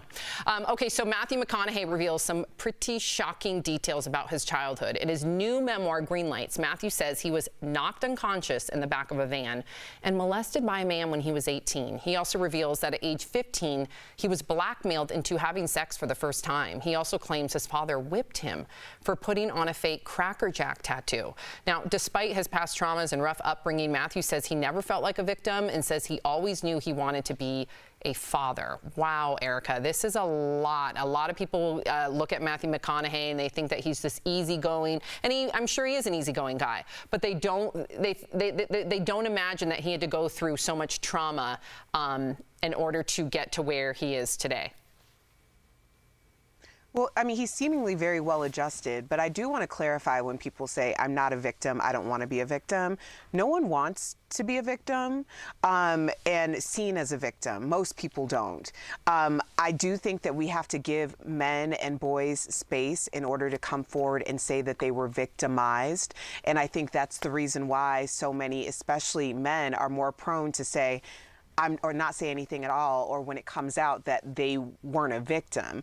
But the truth is, you were compromised when you didn't have the ability to consent, and that means you were victimized. And we need to say that because so many young boys and men are out there being victimized and don't have the space to say it. So I think it's important that we say it's okay to come forward and give that space. Well, I love Matthew McConaughey, first of all. If you don't know, not because he's an actor, but who he is as a person. He's very inspirational. He's a born leader, and every time he talks, it inspires me. So it's no doubt that he went through this pain and turned it into a positive, right? Some of the strongest people in the world have been through the worst things, and they appreciate life a little bit more. Let me tell you a quick story about motivation and positivity, because I know I bore everybody with these, but it's how you look at life, right? You could be a victim of your own circumstance and pity yourself, or you could choose the other route. There was this father who was an alcoholic and beat up his mother and beat up these two boys, and they were twin boys. You couldn't get closer in DNA, right? They were the exact same person, a mirror image of their father. One became their father. He beat up his wife. He drank. He became an alcoholic. And guess what the other one became? The exact opposite? The exact opposite, because he didn't want to be that. All the examples that his father gave him was his path in life that said, I don't want to be that. I'm going to be the exact opposite. But it's what path you choose. If you want to be a victim of your circumstance, or if you want to get through that. Now, I'm not saying, listen, I've had a very cushy life, but there are things you have to get through in life, and everyone has a different struggle. It's how you get past those struggles make you the person you become. Interesting. Wow. Yeah, that's quite the story. Okay, so Brooke Shields wants all women over 50 to know they are far from being done. Those are her words, done. In an interview with People magazine, the 55-year-old said her teenage daughters often called her out for wearing baggy bathing suits, but now she's getting more comfortable with showing off her body. Just check her out. And you guys, that's Melanie Griffith. Yep, she's also proving age is just a number. The 63-year-old posed in this pink underwear set in honor of Breast Cancer Awareness Month. The actress is a breast cancer survivor and also had skin cancer on her nose. Erica, what do you think about being body confident at any age? They look fantastic. I'm inspired by them. I commend Brooke Shields, but we already knew it wasn't done at 50. We have so many examples, and I think that it's great that we have so many examples because the reason why women like Brooke Shields, Halle Berry, Viola Davis, they're making headlines because there was this sentiment when they were coming up that once a woman hit a certain age, and generally it'd be like late 30s, early 40s, it was over for them. And so in some respects, they're proving to themselves by also showing us that, listen, like my life in my career is just starting. And I do think at this point we understand that that was a fallacy, that women were done at a certain age and men could continue on. I just think it's a sign of the times. We're breaking ceilings in every category of life, right? Why not age? I mean, I'm 42 years old, and when I was a kid, I thought 42, it's over. Me too. And me, what are you talking about? I'll box a kangaroo. Thank you. I'll box a kangaroo too. And I remember my mom's 40th birthday. I think I was like 10 years old at the time. I remember her and all her friends dressed up like little old ladies. And I just remember, oh my gosh, my mom's so old. Well, I just turned 40. I feel fantastic. We have our viewers writing in from all different age groups. We have right here, someone in their 50s had a really great response that they look and feel better than ever. And then we have Jen, you go, Melanie G, Brooke 2, I'm feeling and rocking it at 60. So there you have it. I love it. I love every bit of it. And someone just wrote in too that they really appreciate your positivity. So it is a girl for Kansas City Chiefs quarterback Patrick Mahomes and his fiance. The couple recently posted their gender reveal on Instagram. Their two dogs walked down a runway with pink paint on their paws. How cute. His fiance was given a jacket. Yup. With a pink baby mama written on the back, and they popped pink confetti out of little cannons safely. The two have been dating since high school. What a cutie. Those are cute. I mean, I love like a sweet high school story. Steve, shout out to you and your wife. We were just talking. Steve, our engineer, sound guy. They've been high school sweethearts. We were just talking before the show. What? I didn't know that. Oh. There you go. Look, he just pressed the button for himself. Sweet. You should push the button for yourself. Absolutely. Erica, do you think that we're fatigued, even though this is a safe version of gender reveal? Are we fatigued by it, especially when it's so gender specific with the colors? Listen, getting pregnant, having a baby, like it's all a miracle. So although people, there are going to be the people that are like, everybody has a baby, and obviously we wouldn't be here if they didn't. But I do think that it's a time to celebrate. However you choose to do that, as long as you're not starting forest fires and, you know, burning things down, I think it's fine. Yeah, whatever makes that mom and dad happy, or mom and mom, whatever makes those parent or dad and dad parents happy. Absolutely. And shout out to my parents. They were high school sweethearts as well. Really? Yeah. Really? Do you know They how just my celebrated dad... their 50th anniversary. Congratulations. Before we go, do you know how my dad asked out my mom? How? Do you want to... he said he went up to... Because I was so excited about it? Yeah, he said... So he went up to my mom, and he had been kind of like following my mom for quite some time. He went up to my mom there in college, and he said, so Heidi, do you like chicken? And she said, yeah. And he said, grab a wing. It's a true story. That's great. Really? I think it's awesome. I don't know. If I was single, I'd be using that. She grabbed it, the wing. We'll be right back. She sure did. Close.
Welcome back to DBL. Christmas cheer is here, and producer Lynn Sisson-Talbert is bringing it to Netflix with her star-studded live-action musical, Jingle Jangle, A Christmas Journey. Lindsay spoke with Lynn earlier in today's DBL Spotlight.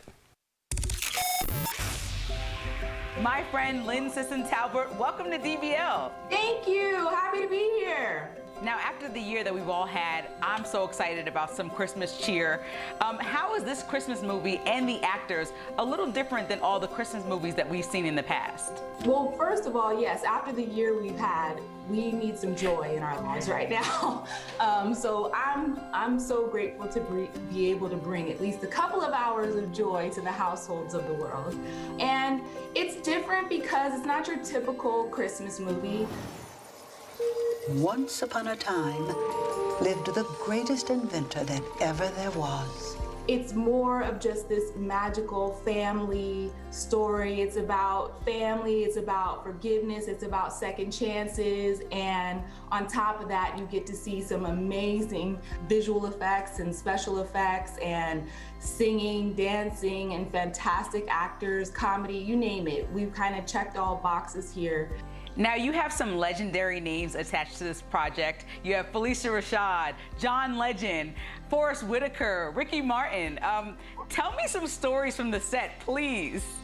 Felicia Rashad, first of all, the mother of all mothers, epitome of elegance and excellence. Forrest Whitaker, oh my, Oscar winner. Ricky Martin, Keegan, Michael Key. Keegan is always just making everyone laugh on set. So he's insane, so much fun, so talented. And when you see him sing and do this choreographed moment in the movie, you're gonna lose your mind. Now, I have to ask you, as a Black woman in film production, which we know is a male-dominated industry, did you feel throughout your journey that you had to work twice as hard to get where you are? I do feel that, just because you have to be cognizant of how you're getting your voice across and making sure you're heard. In this business, we have to be tough. You have to have tough skin. And I've seen, even some of my colleagues, they're very, strong-minded, amazing, intelligent women, and very hard, because of having to have that tough exterior. And I've learned for myself, that's not really me. I feel like I can be fun-loving and be myself, but then also get down to business. And that's worked for me, but I certainly understand, because you get a lot of bumps and bruises along the way. Now, one positive thing we're seeing is a trend that more and more kids' movies have a lead character that's a person of color, which I love. So what message do you hope to send when kids finally see in your movie that the lead character is a young Black girl? Oh my gosh, the main thing is, this film, we did it for our son, Elias. I grew up watching Mary Poppins and Chitty Chitty Bang Bang, and I didn't see images that looked like me or my family. And I think that would have helped me and helped my self-esteem growing up. And that's the purpose of this. I want my son Elias to see this film and feel like, wow, I could be an inventor too, or I can do this, and wow, he kind of looks like me. And so I think representation is very important, especially for little Black boys and Black girls across the world, because we want to be those things that we see. Well, our DBL audience can catch Jingle Jangle, A Christmas Journey out on Netflix on November 13th. Thank you so much for joining me, Lynn. I'm a huge fan of yours and everything you have going on. Thank you, Lindsay. I appreciate you for having me, and you just keep doing your thing. I'm so proud of you. Thank you. We'll be right back. We all know that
Welcome back to DBL. It is time for some sweet, sweet deals. Earlier, Steph showed Tori some amazing products at even better prices. So here is this week's DBL Deal Blast presented by MorningSave.com.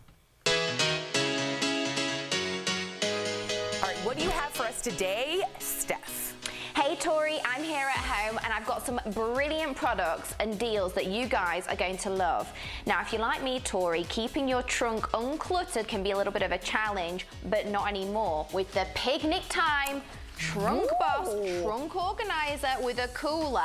So this organizer is perfect for your grocery shopping, keeping your food and drinks cold in the cooler, and you can use it for a picnic too, and it easily collapses, look, when it's not needed. And it's got this really durable fabric. It's easy to clean. This is going to last you forever. Now, normally this is $49, but we've got it for $24, saving our viewers 51%. Bravo, I love that idea. What a clever concept. That's like, here, take my money. I know. Brilliant. I've got something that you should never ever leave the house without. It is the 3-pack Halo Shine Power Bank flashlight. So you'll never be low on power. It's got 15 hours of additional battery, and it's also got a USB port just here.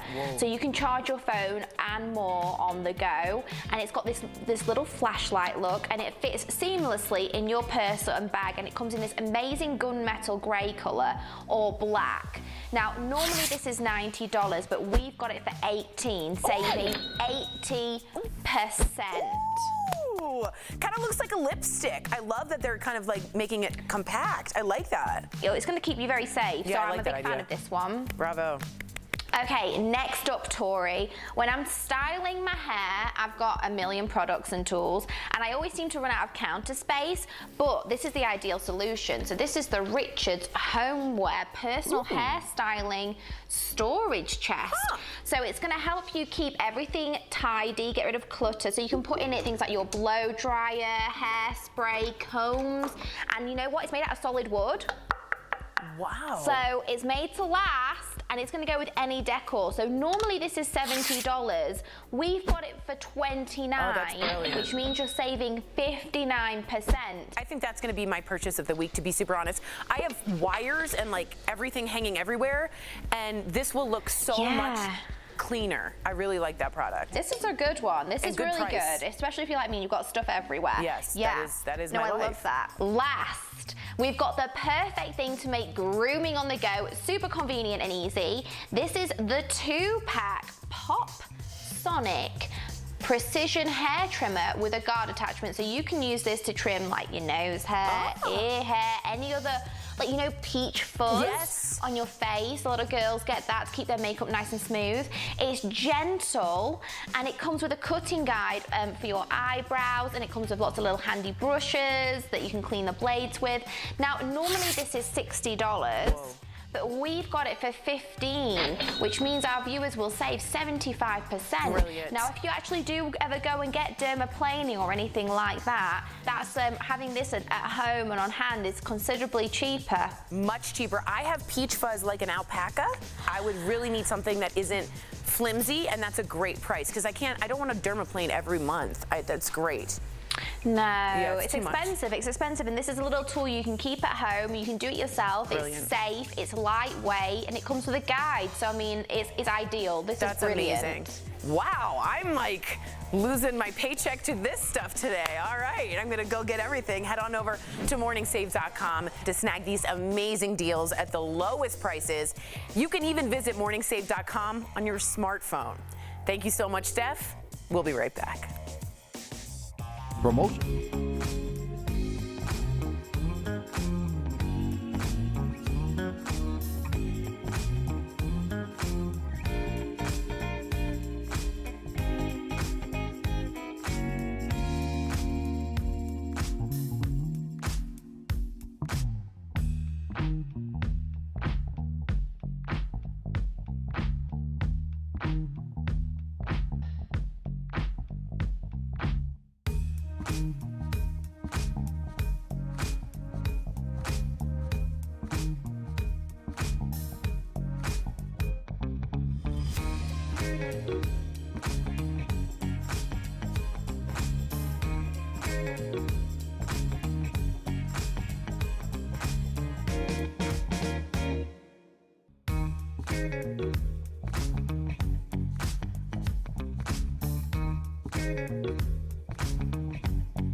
Welcome back to DBL. We love sharing your comments. Okay, so lots of comments. We got Dorothy Jane saying that chicken wing story was precious. Oh, my dad. It is pretty cute and charming.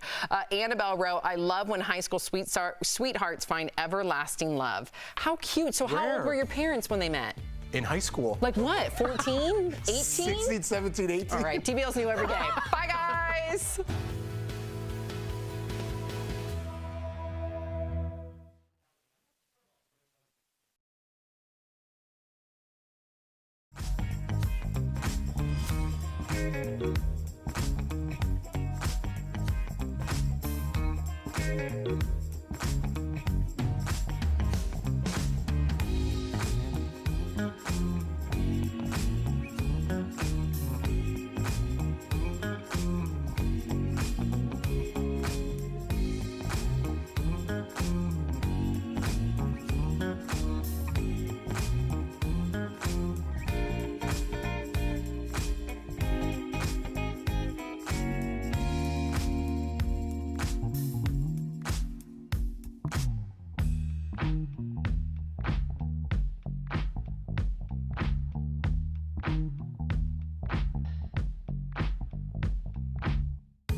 Voters wait in the pouring rain to cast their ballot ahead of tonight's final presidential debate as two candidates for governor unite, calling a political truce. We can debate issues without degrading each other's character. A mom missing for 12 days in Zion National Park is found alive. Why a Utah sheriff sergeant says her story just doesn't add up. Matthew McConaughey makes some big revelations in his new book. From blackmail to being sexually abused as a teen, nothing was off limits. And age is nothing but a number for Brooke Shields and Melanie Griffith.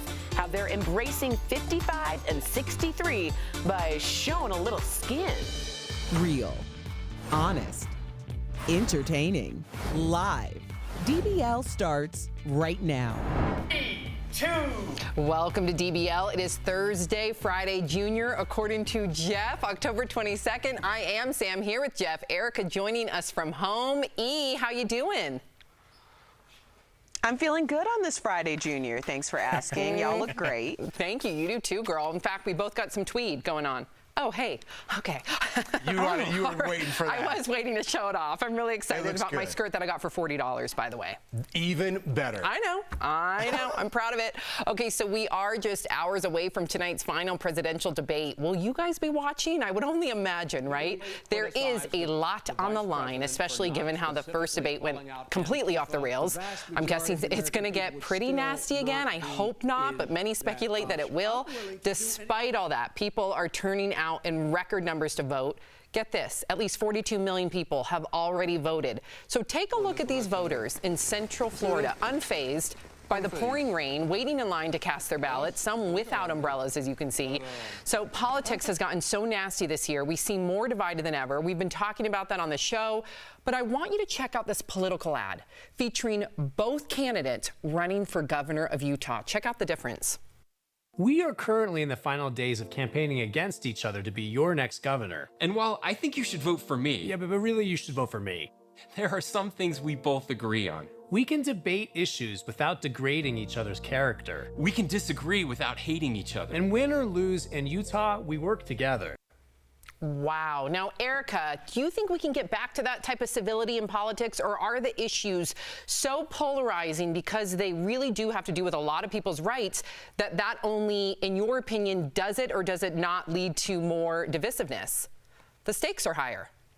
You know, I certainly would hope that we could get to a more civil place when it comes to politics, because we always act like there's a winner and a loser, and then the loser gets cast off into like oblivion, like they don't still live here. Like they live here too, and the tide can turn after each term is over. So we need to act like we're all still going to be here regardless of what the outcome is. And I think when you have two people who are sitting down talking about what they agree on and what they disagree on, that's just it. I mean, you can disagree and still, you know, be okay with someone. It's not okay in my book to oppress someone and then still be okay.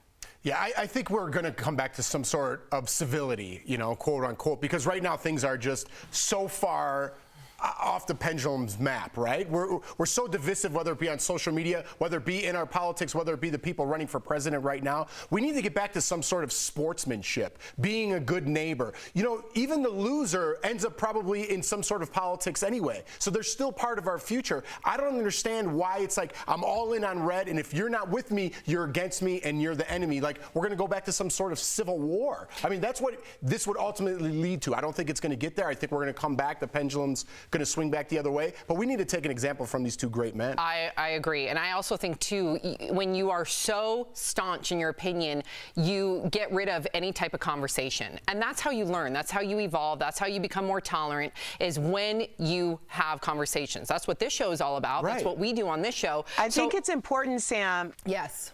Yeah, I'm sorry, I don't want to interrupt you. I think it is important to say there are true reasons why people are 100%. This is the only way that I can live and survive, because we're talking about social justice issues. We're talking about equity and equality. We're talking about human rights violations. If that is up for debate, then that's a problem. So we're not just talking about policies and, you know, if our taxes should go up, or, you know, our real estate taxes should go up or not. That might come down to something that's fiscal and without anything to do with who the person actually is. But when you're talking about oppression... Of course. But here's the thing, though, and this is where I'm going to push back. I agree with you, but if someone is so staunch, how are they supposed to change the mind of their fellow constituents to somehow become a better ally, or somehow become an ally to, hence, in the long term, save more lives? So I think it's counterproductive to be super staunch, because then you don't get the opportunity to actually be empathetic and help guide someone to also be empathetic. Does that make sense? But the truth is, and I agree, I totally agree with what you're saying, but there are people who are committed to never changing their minds about the oppression of others. And those are people that you can't have a conversation with because there isn't empathy involved. And that's why people are so staunch in, I am going to make sure that my civil liberties and rights are protected along with my allies, but I'm not having conversations with people who are committed to misunderstanding anything I'm about, who I am, or what I say. Yeah, that's exhausting. I agree. That's a waste of energy. Okay, so a quick reminder. Tonight after the big debate, oh yeah, our very own Tori and Al are hosting a post-debate analysis on Instagram Live. So be sure to go check out our Instagram page after the debate, okay? So you may have heard the Pope's stunning announcement yesterday. The head of the Catholic Church said that he now endorses same-sex civil unions. It was all part of an interview he did for a new documentary. Pope Francis also said that homosexual people have the right to be in a family, calling them children of God. He went on to say, you can't kick someone out of a family or make their life miserable for being gay. So this is a huge change for the Catholic Church, right? Which has been fighting for years to prevent legal recognition of same-sex unions. What do you make the change? Too little, too late? Or hey, big step forward? Big step forward. You know, I want to look at the positive in this, right? It should have been changed decades ago, but it wasn't. It is changed now, and I'm glad. Staunch in their ways was a term you used earlier. The Catholic Church is staunch in their ways for hundreds of thousands of years. For them to make this change is a huge step. And I understand people still like, well, listen, I didn't feel this way when I was a kid. I felt left out. Listen, I'm not trying to tell anybody how they feel or how they should feel. I'm looking at what this means and what this is for the Catholic Church. I think we need to amend some of our own government laws that were made in 1776. Times change. People need to change. Amendments need to change. We are all children of God, especially under whatever religion you are. Nobody should be segregated from that. You should all feel that love. Amen. Erica.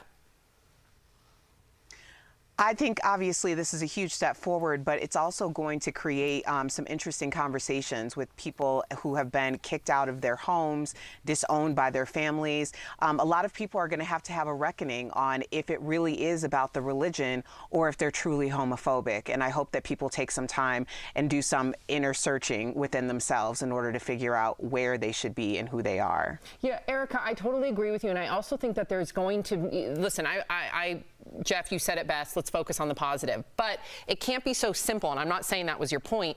There needs to be some sort of follow-up, so to speak. The church needs to make reparations, they need to extend an olive branch, because I know so many of my dear friends that were abandoned by their church, hence also abandoned by their families for being LGBTQ, which led to them either living on the street, selling drugs, doing what they had to do because they're a teenager with no resources possible. So they have a disdain for the church. Not all of them. I also have friends that are LGBTQ and they have a great relationship with the church. But I want to see that bridge built again, so to speak. So kudos to the Pope. I do think that the Catholic faith as well as Christianity are going to have to do some sort of I don't know how to even put it, but it's going to have to be a rollout of reform and almost like programs to try to make things right again. Right. Well, you're talking about building a bridge. This is a huge boulder to put onto that bridge, right? And I understand people see it the other way. I totally get your point. But you have to look at the positive in life, right? I'm not talking about this. I'm just talking about in general. Man, I lived in a one-bedroom apartment my whole life. Now I have a huge house. Well, you know what? I think I need a nice car. Once I get that nice car, you know what? I think I need a golf cart to take me from A to B. It's like, listen, let's focus on what we have. I'm not talking about now the Catholic Church. I'm talking about personally. Focus on what you have. Be happy for what you have and move forward. This is a giant boulder, like I said, in that bridge to build that gap. Yes, and we need to keep building it. I agree with you there. Erica, don't go away. Coming up on DBL, Sacha Baron Cohen, you guys. Well, he at it again. How did his character Borat trick former New York Mayor Rudy Giuliani? You know we're going to tell you. Plus, a missing mom captivated the country with her harrowing story. She's been found. So why do the authorities think her story doesn't add up? And we want to, of course, thank our colleagues working from home. What was that during the pandemic? I'll save it for the next thing. Wow. I was pointing at a picture, but I was like, you'll see when you come back. Okay. When we come back. Good tease.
Welcome back to DBL. So have you all heard about the mom who went missing for 12 days in Zion National Park? Well, now a Utah sheriff sergeant who led a team that found Holly Courtier this past Sunday says her story does not add up. So here's the thing. According to Holly's daughter, her mom hit her head on a tree and became very disoriented and ended up next to a water source, which helped her stay hydrated while she was missing.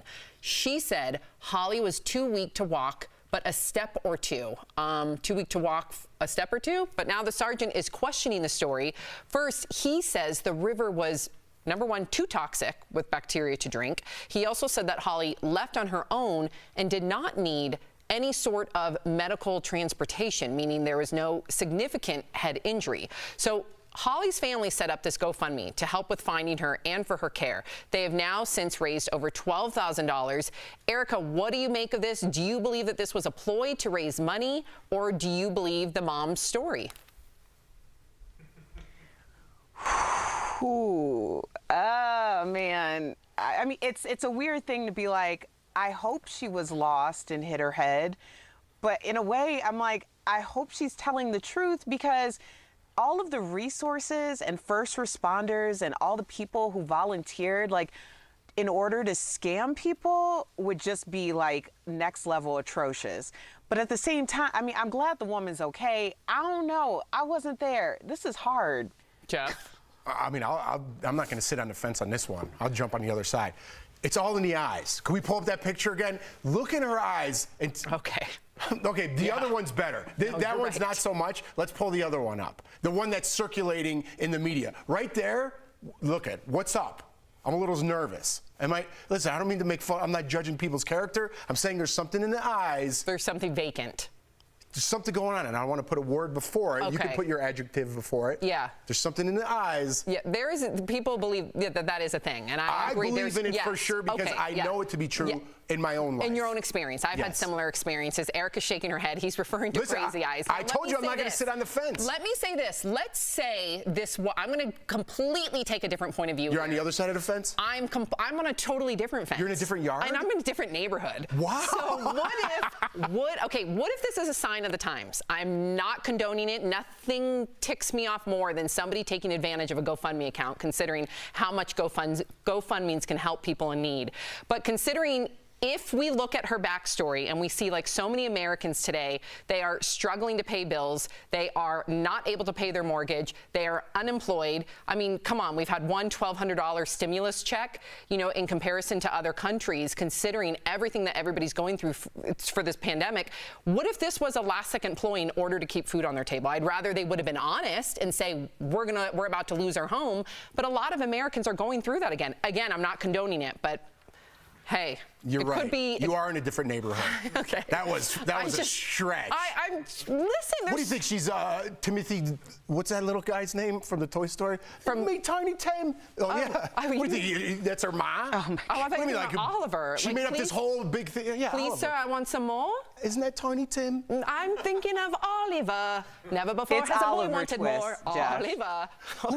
Who's Tiny Tim? Tiny Tim. He needed bread too. Okay, now you're in a completely different district. Well, you're in a different listen, county. that's what we're talking about in my neighborhood. You're in your a different neighborhood. county. You're like no, you're out of state, bro. Coming up with wow. Coming up, Matthew McConaughey makes some startling revelations from his childhood in a tell-all new memoir. And next, our medical expert, Dr. Payal Kohli, is back to tackle the latest COVID headlines. Don't miss it.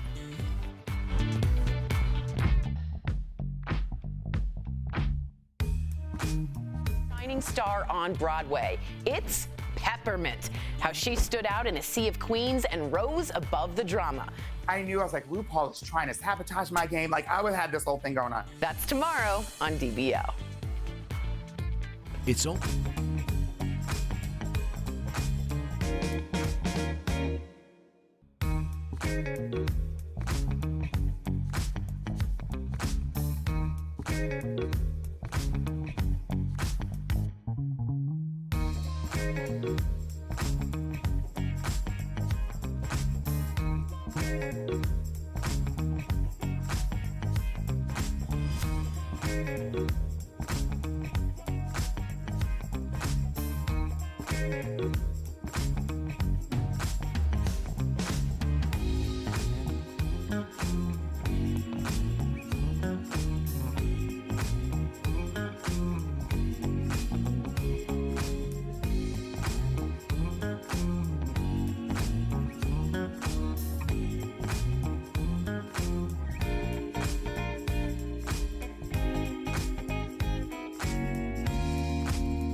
Welcome back to DBL. As the coronavirus rages on, we're here for you to try to make sense of all the information, especially the conflicting information out there. That's why our medical expert, Dr. Payal Kohli, joining us live. Hey, Doc. So before we get to viewer questions, we want you to weigh in on this story out of Ontario, Canada. So a spin studio is dealing with an outbreak of 61 COVID-19 cases. It's not only a large number for a small business, but it's also in an area that's not a COVID-19 hotspot. Plus, the studio claimed to take all precautions like screening staff and attendees, tracking anyone in attendance at each class, adhering to mask rules, following strict cleaning protocols, as well as social distancing, and operating at 50% capacity. So furthermore, they found out from health officials that patient 0 had no symptoms. So considering the lengths that they took, yet they still have this huge outbreak, what do you think about this scary situation, and how do we prevent it moving forward?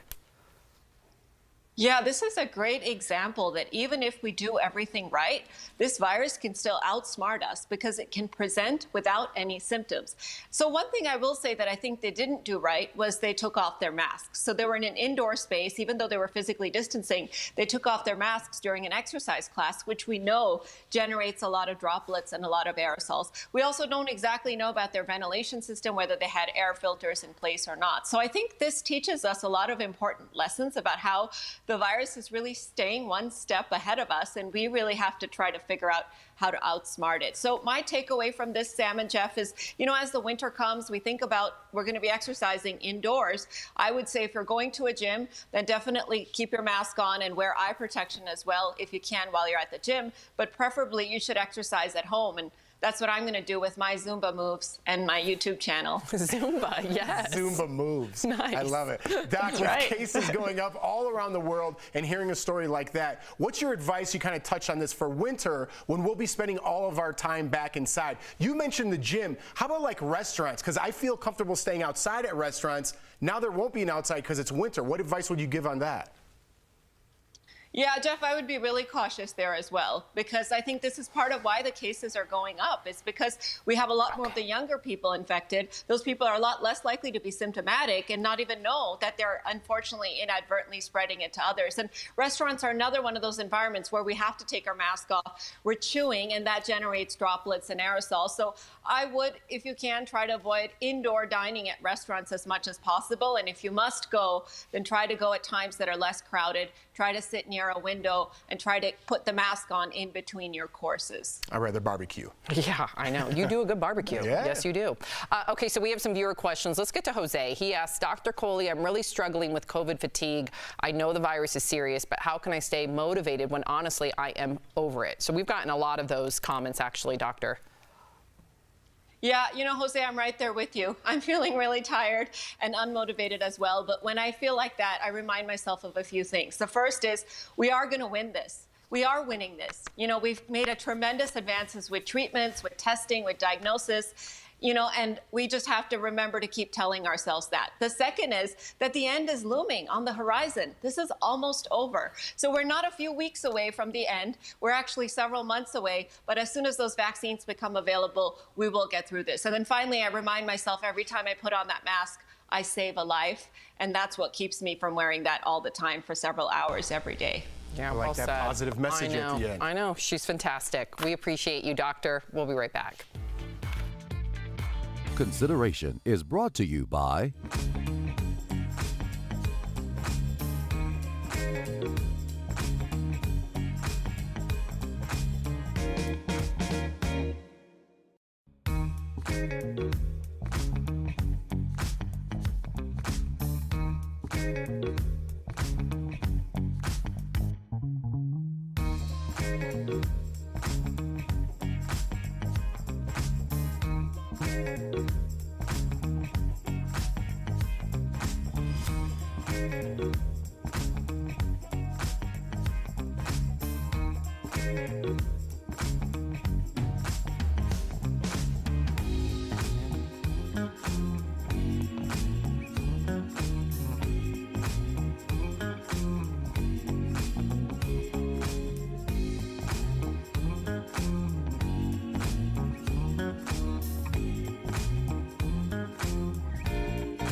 Welcome back to DBL. We love sharing your comments. Okay, in regard to the hiker mom story, Sonia says, I think it's best to let the investigation play out and all the facts will come out. Well, then we'd have nothing to talk about. I know.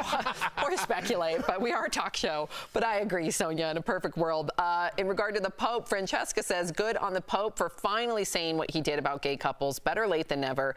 And Tim says, these radical changes do take time. Maybe the next Pope will offer some sort of reparations. You can only hope. Right. Like you said, building that bridge. That's all we can do. One boulder at a time. I didn't know bridges were made out of boulders. The old ones were. They were? Yeah. I don't think so. What are you talking about? Seems way too heavy. That's How do you too think they heavy. built them back in the 1800s? Wood or rock, I would say. But no, boulders, not in England. In England, they were huge. stone. Okay, if you're sticking around, here's what's coming up. Melanie Griffith and Brooke Shields show off their sexy figures. And did Sacha Baron Cohen really punk former New York Mayor Rudy Giuliani? DBL's new every day. We'll be right back.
Is Daily Blast Live. We're talking about what you're talking about. Real, honest, entertaining, live. DBL starts right now. 3, 2. Welcome to DBL. I am Sam here with Jeff. Erica joining us from home. Let's get right to it because a lot of you have an opinion on this next story. Yep, Rudy Giuliani is trying to set the record straight after being caught in a compromising position. President Trump's personal lawyer makes an appearance in Sacha Baron Cohen's latest Borat film that will be released tomorrow. So in a still photo from the movie, there you see it, Rudy is in a hotel room with Borat's daughter, who is posing as a conservative TV reporter and is seen lying down on a bed with one hand down his pants. Now, Borat, in drag, then bursts into the room and says, "She's 15, she's too old for you." The actress, by the way, is actually 24. After the photo went viral, Rudy went on Twitter writing, quote, "The Borat video is a complete fabrication. I was tucking in my shirt after taking off the recording equipment. At no time before, during, or after the interview was I ever inappropriate. If Sacha Baron Cohen implies otherwise, he is a stone-cold liar." Rudy also said after he realized it was a setup that he did call the police. Whoa. Erica, what do you make of this? Do you believe his explanation, Rudy's explanation? I think Compromising Position is the name of Rudy Giuliani's autobiography. This is a place that he's used to being. I mean, we mic and de-mic all the time. I've never had to lay on a bed, and go down my pants. I don't get it. I don't get it. All right, well, listen, I don't want to judge a book by its cover. We'll see when the movie comes out tomorrow how that all plays out. They'll show the whole thing. I want to talk about Rudy Giuliani for a second, about what a hero he was to New York City back in the 80s and 90s and after 9/11, how people looked up to him. I thought he was going to make a presidential run at some point, and I wonder how much of his downfall now, people look at him and laugh at him in videos like this, are his connections to President Trump. Yeah, listen, I'm never going to take away what he did in the 90s and then after 9/11, right? Rudy Giuliani did a fantastic job uniting the city at that point. But I'm with Erica here. I mic myself every single day. I've never once had to lie down and put my hands in my pants. And if you look at the full write-up, now I have not seen the movie, and I want to clarify that, but if you look at the full write-up in regard to what happened, there is a play-by-play. According to the people that were on set, they claim that this young actress who pretended to be a teenager, who was a reporter, said, "Why don't we take this in the bedroom?" And then he followed her into the bedroom, and that's where he laid down. There were some talks about massage and some intimacy. If that's all true, then I think people will see things a lot differently, even though it's a setup. I mean, I don't care if it's a setup. You look at remember Chris Hansen or Chris To Catch a Predator? That was always a setup, right? So at the end of the day, if you expose something, some predatorial behavior, especially if you know that this is a young girl, then I guess we'll just have to wait and see, but it doesn't look good, in my opinion, for Rudy Giuliani here. It really doesn't. It paints a very bad picture. Right. I just wonder where his downfall was. I wanted to pose that question. Had he been Biden's lawyer, would they have done this video in the first place? That's a great point. That's a really great point. I don't know. Okay, so Matthew McConaughey reveals some pretty shocking details about his childhood. In his new memoir, Greenlights, Matthew says he was knocked unconscious in the back of a van and molested by a man when he was 18. He also reveals that at age 15, he was blackmailed into having sex for the first time. He also claims his father whipped him for putting on a fake Cracker Jack tattoo. Now, despite his past traumas and rough upbringing, Matthew says he never felt like a victim and says he always knew he wanted to be a father. Wow, Erica, this is a lot. A lot of people look at Matthew McConaughey and they think that he's this easygoing, and I'm sure he is an easygoing guy, but they don't imagine that he had to go through so much trauma in order to get to where he is today. Well, I mean, he's seemingly very well adjusted, but I do want to clarify when people say, "I'm not a victim, I don't want to be a victim." No one wants to be a victim and seen as a victim. Most people don't. I do think that we have to give men and boys space in order to come forward and say that they were victimized. And I think that's the reason why so many, especially men, are more prone to say, or not say anything at all, or when it comes out that they weren't a victim. But the truth is, you were compromised when you didn't have the ability to consent, and that means you were victimized. And we need to say that because so many young boys and men are out there being victimized and don't have the space to say it. So I think it's important that we say it's okay to come forward and give that space.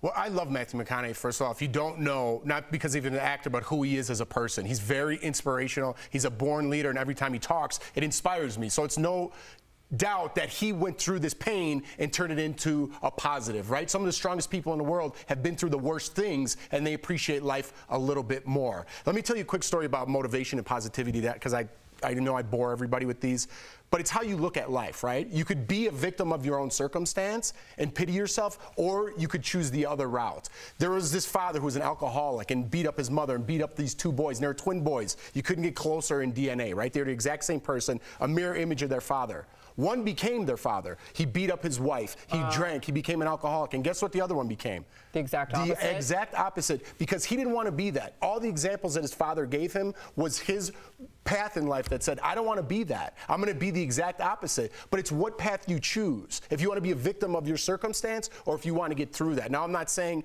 listen, I've had a very cushy life, but there are things you have to get through in life, and everyone has a different struggle. It's how you get past those struggles make you the person you become. Interesting. Wow. Yeah, that's quite the story. Okay, so Brooke Shields wants all women over 50 to know they are far from being done. Those are her words, done. In an interview with People magazine, the 55-year-old said her teenage daughters often called her out for wearing baggy bathing suits, but now she's getting more comfortable with showing off her body. Just check her out. And you guys, that's Melanie Griffith. Yep, she's also proving age is just a number. The 63-year-old posed in this pink underwear set in honor of Breast Cancer Awareness Month. The actress is a breast cancer survivor and also had skin cancer on her nose. Erica, what do you think about being body confident at any age? They look fantastic. I'm inspired by them.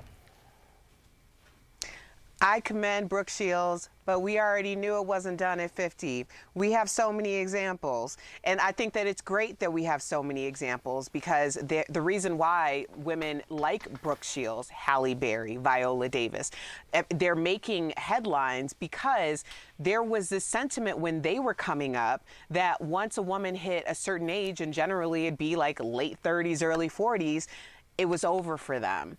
And so in some respects, they're proving to themselves by also showing us that, listen, like my life in my career is just starting. And I do think at this point we understand that that was a fallacy, that women were done at a certain age and men could continue on. I just think it's a sign of the times. We're breaking ceilings in every category of life, right? Why not age? I mean, I'm 42 years old, and when I was a kid, I thought 42, it's over. Me too. And me, what are you talking about? I'll box a kangaroo. Thank you. I'll box a kangaroo too. And I remember my mom's 40th birthday. I think I was like 10 years old at the time. I remember her and all her friends dressed up like little old ladies.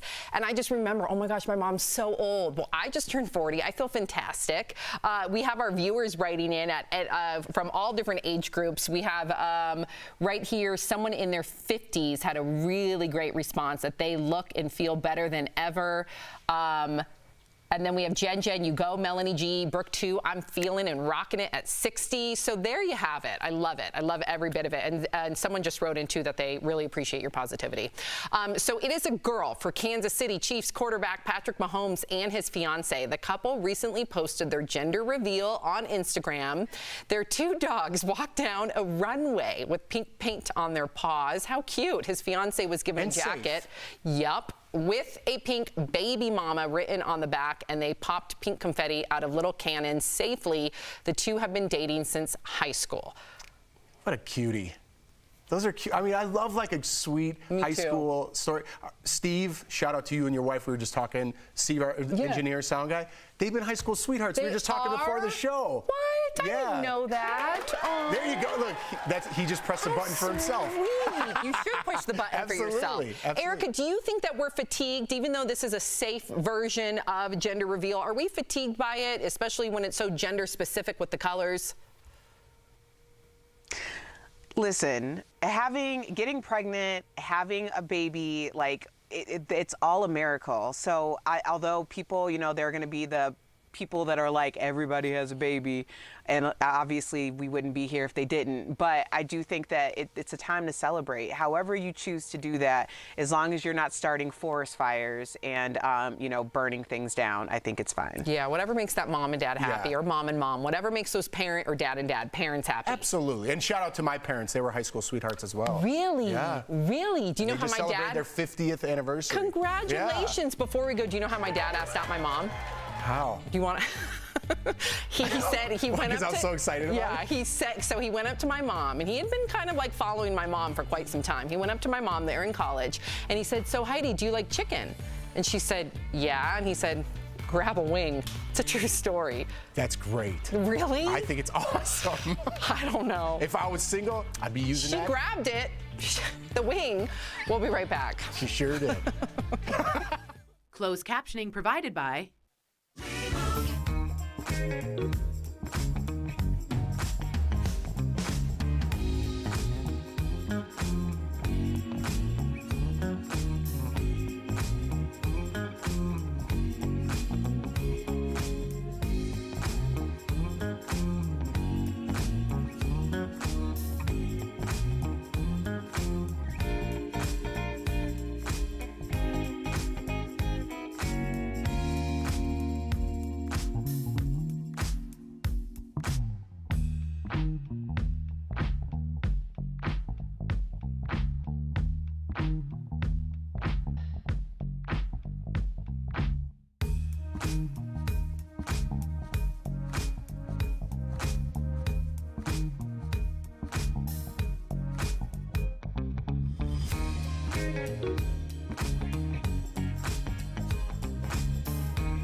Welcome back to DBL. Christmas Cheer is here, and producer Lynn Sisson-Talbert is bringing it to Netflix with her star-studded live-action musical, Jingle Jangle, A Christmas Journey. Lindsay spoke with Lynn earlier in today's DBL Spotlight. My friend Lynn Sisson-Talbert, welcome to DBL. Thank you. Happy to be here. Now, after the year that we've all had, I'm so excited about some Christmas cheer. How is this Christmas movie and the actors a little different than all the Christmas movies that we've seen in the past? Well, first of all, yes, after the year we've had, we need some joy in our lives right now. So I'm so grateful to be able to bring at least a couple of hours of joy to the households of the world.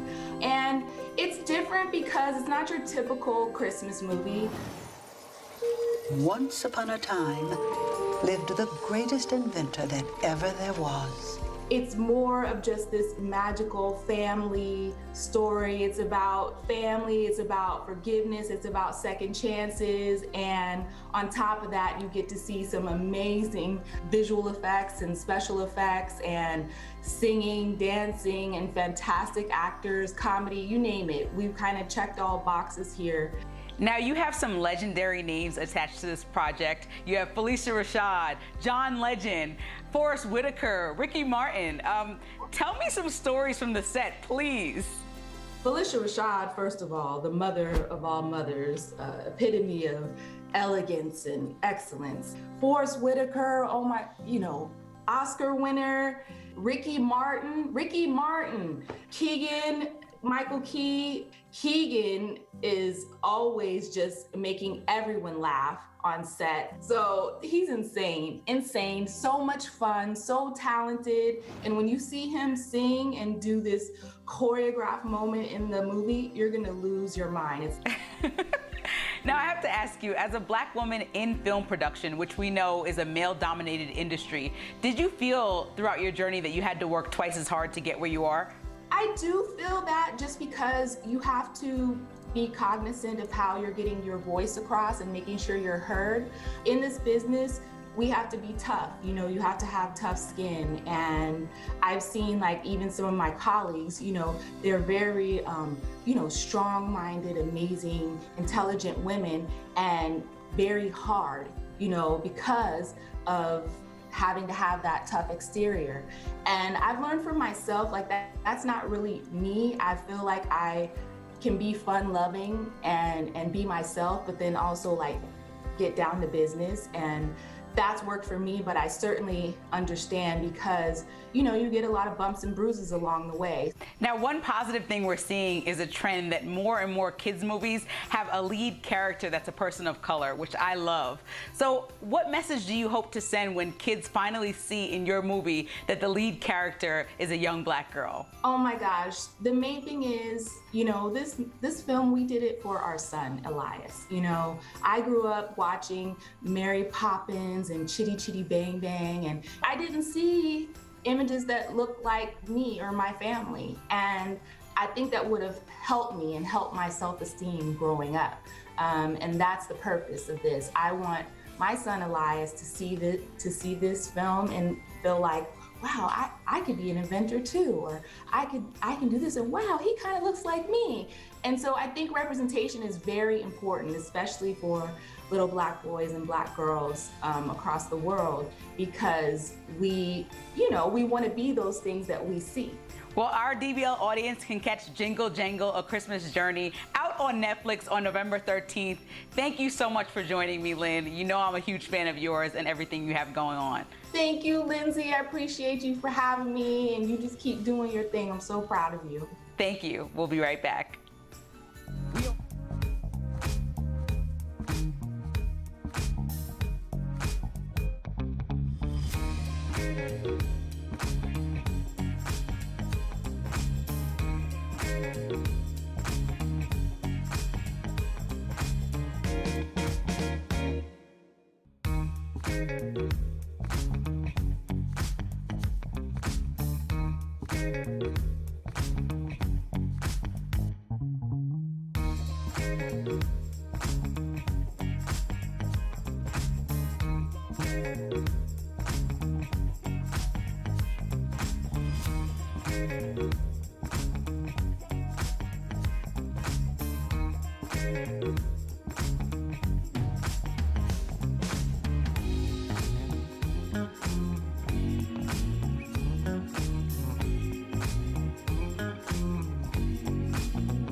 Welcome back to DBL. It is time for some sweet, sweet deals. Earlier, Steph showed Tori some amazing products at even better prices. So here is this week's DBL Deal Blast presented by MorningSave.com.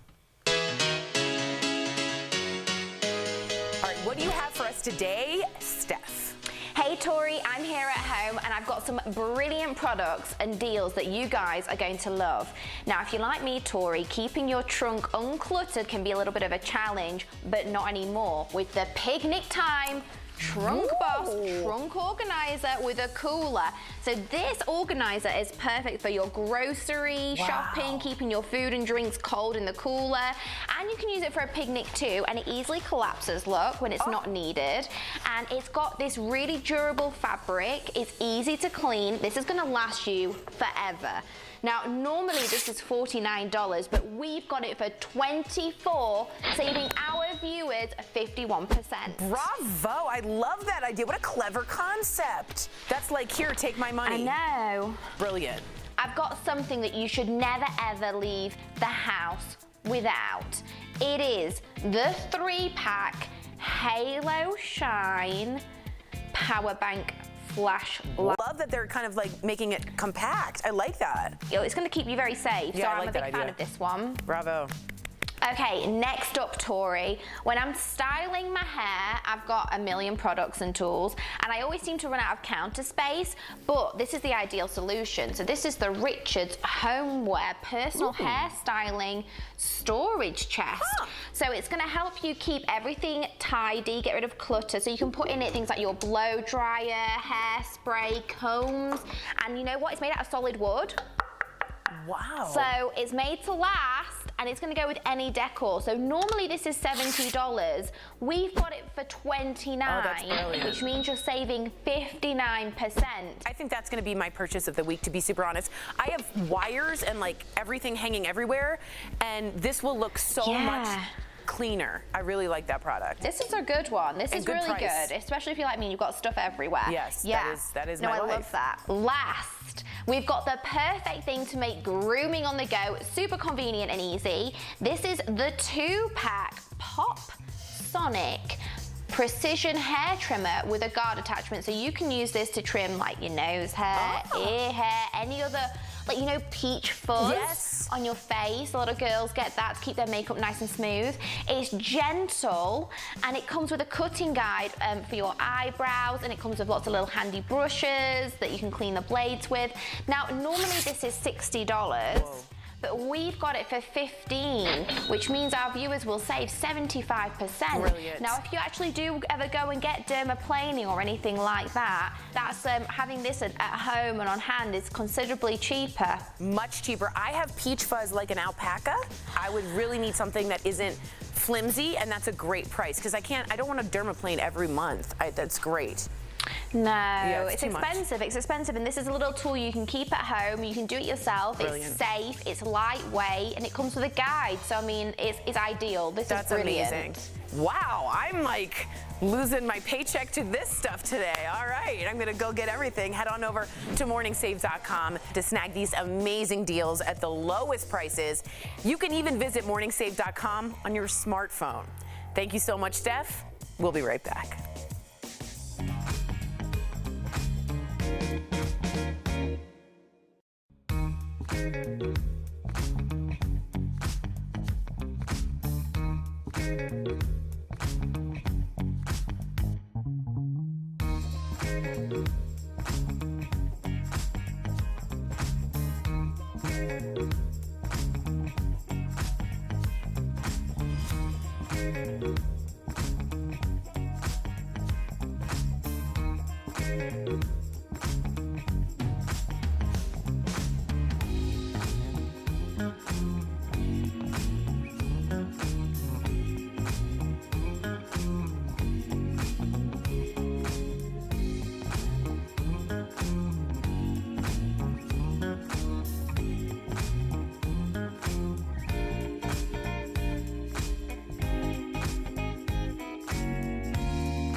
Welcome back to DBL. We love sharing your comments. Okay, so lots of comments. We got Dorothy Jane saying that chicken wing story was precious. Oh, my dad. It is pretty cute and charming. Annabelle wrote, I love when high school sweethearts find everlasting love. How cute. So how old were your parents when they met? In high school. Like what, 14, 18? 16, 17, 18. All right, DBL's new every day. Bye, guys.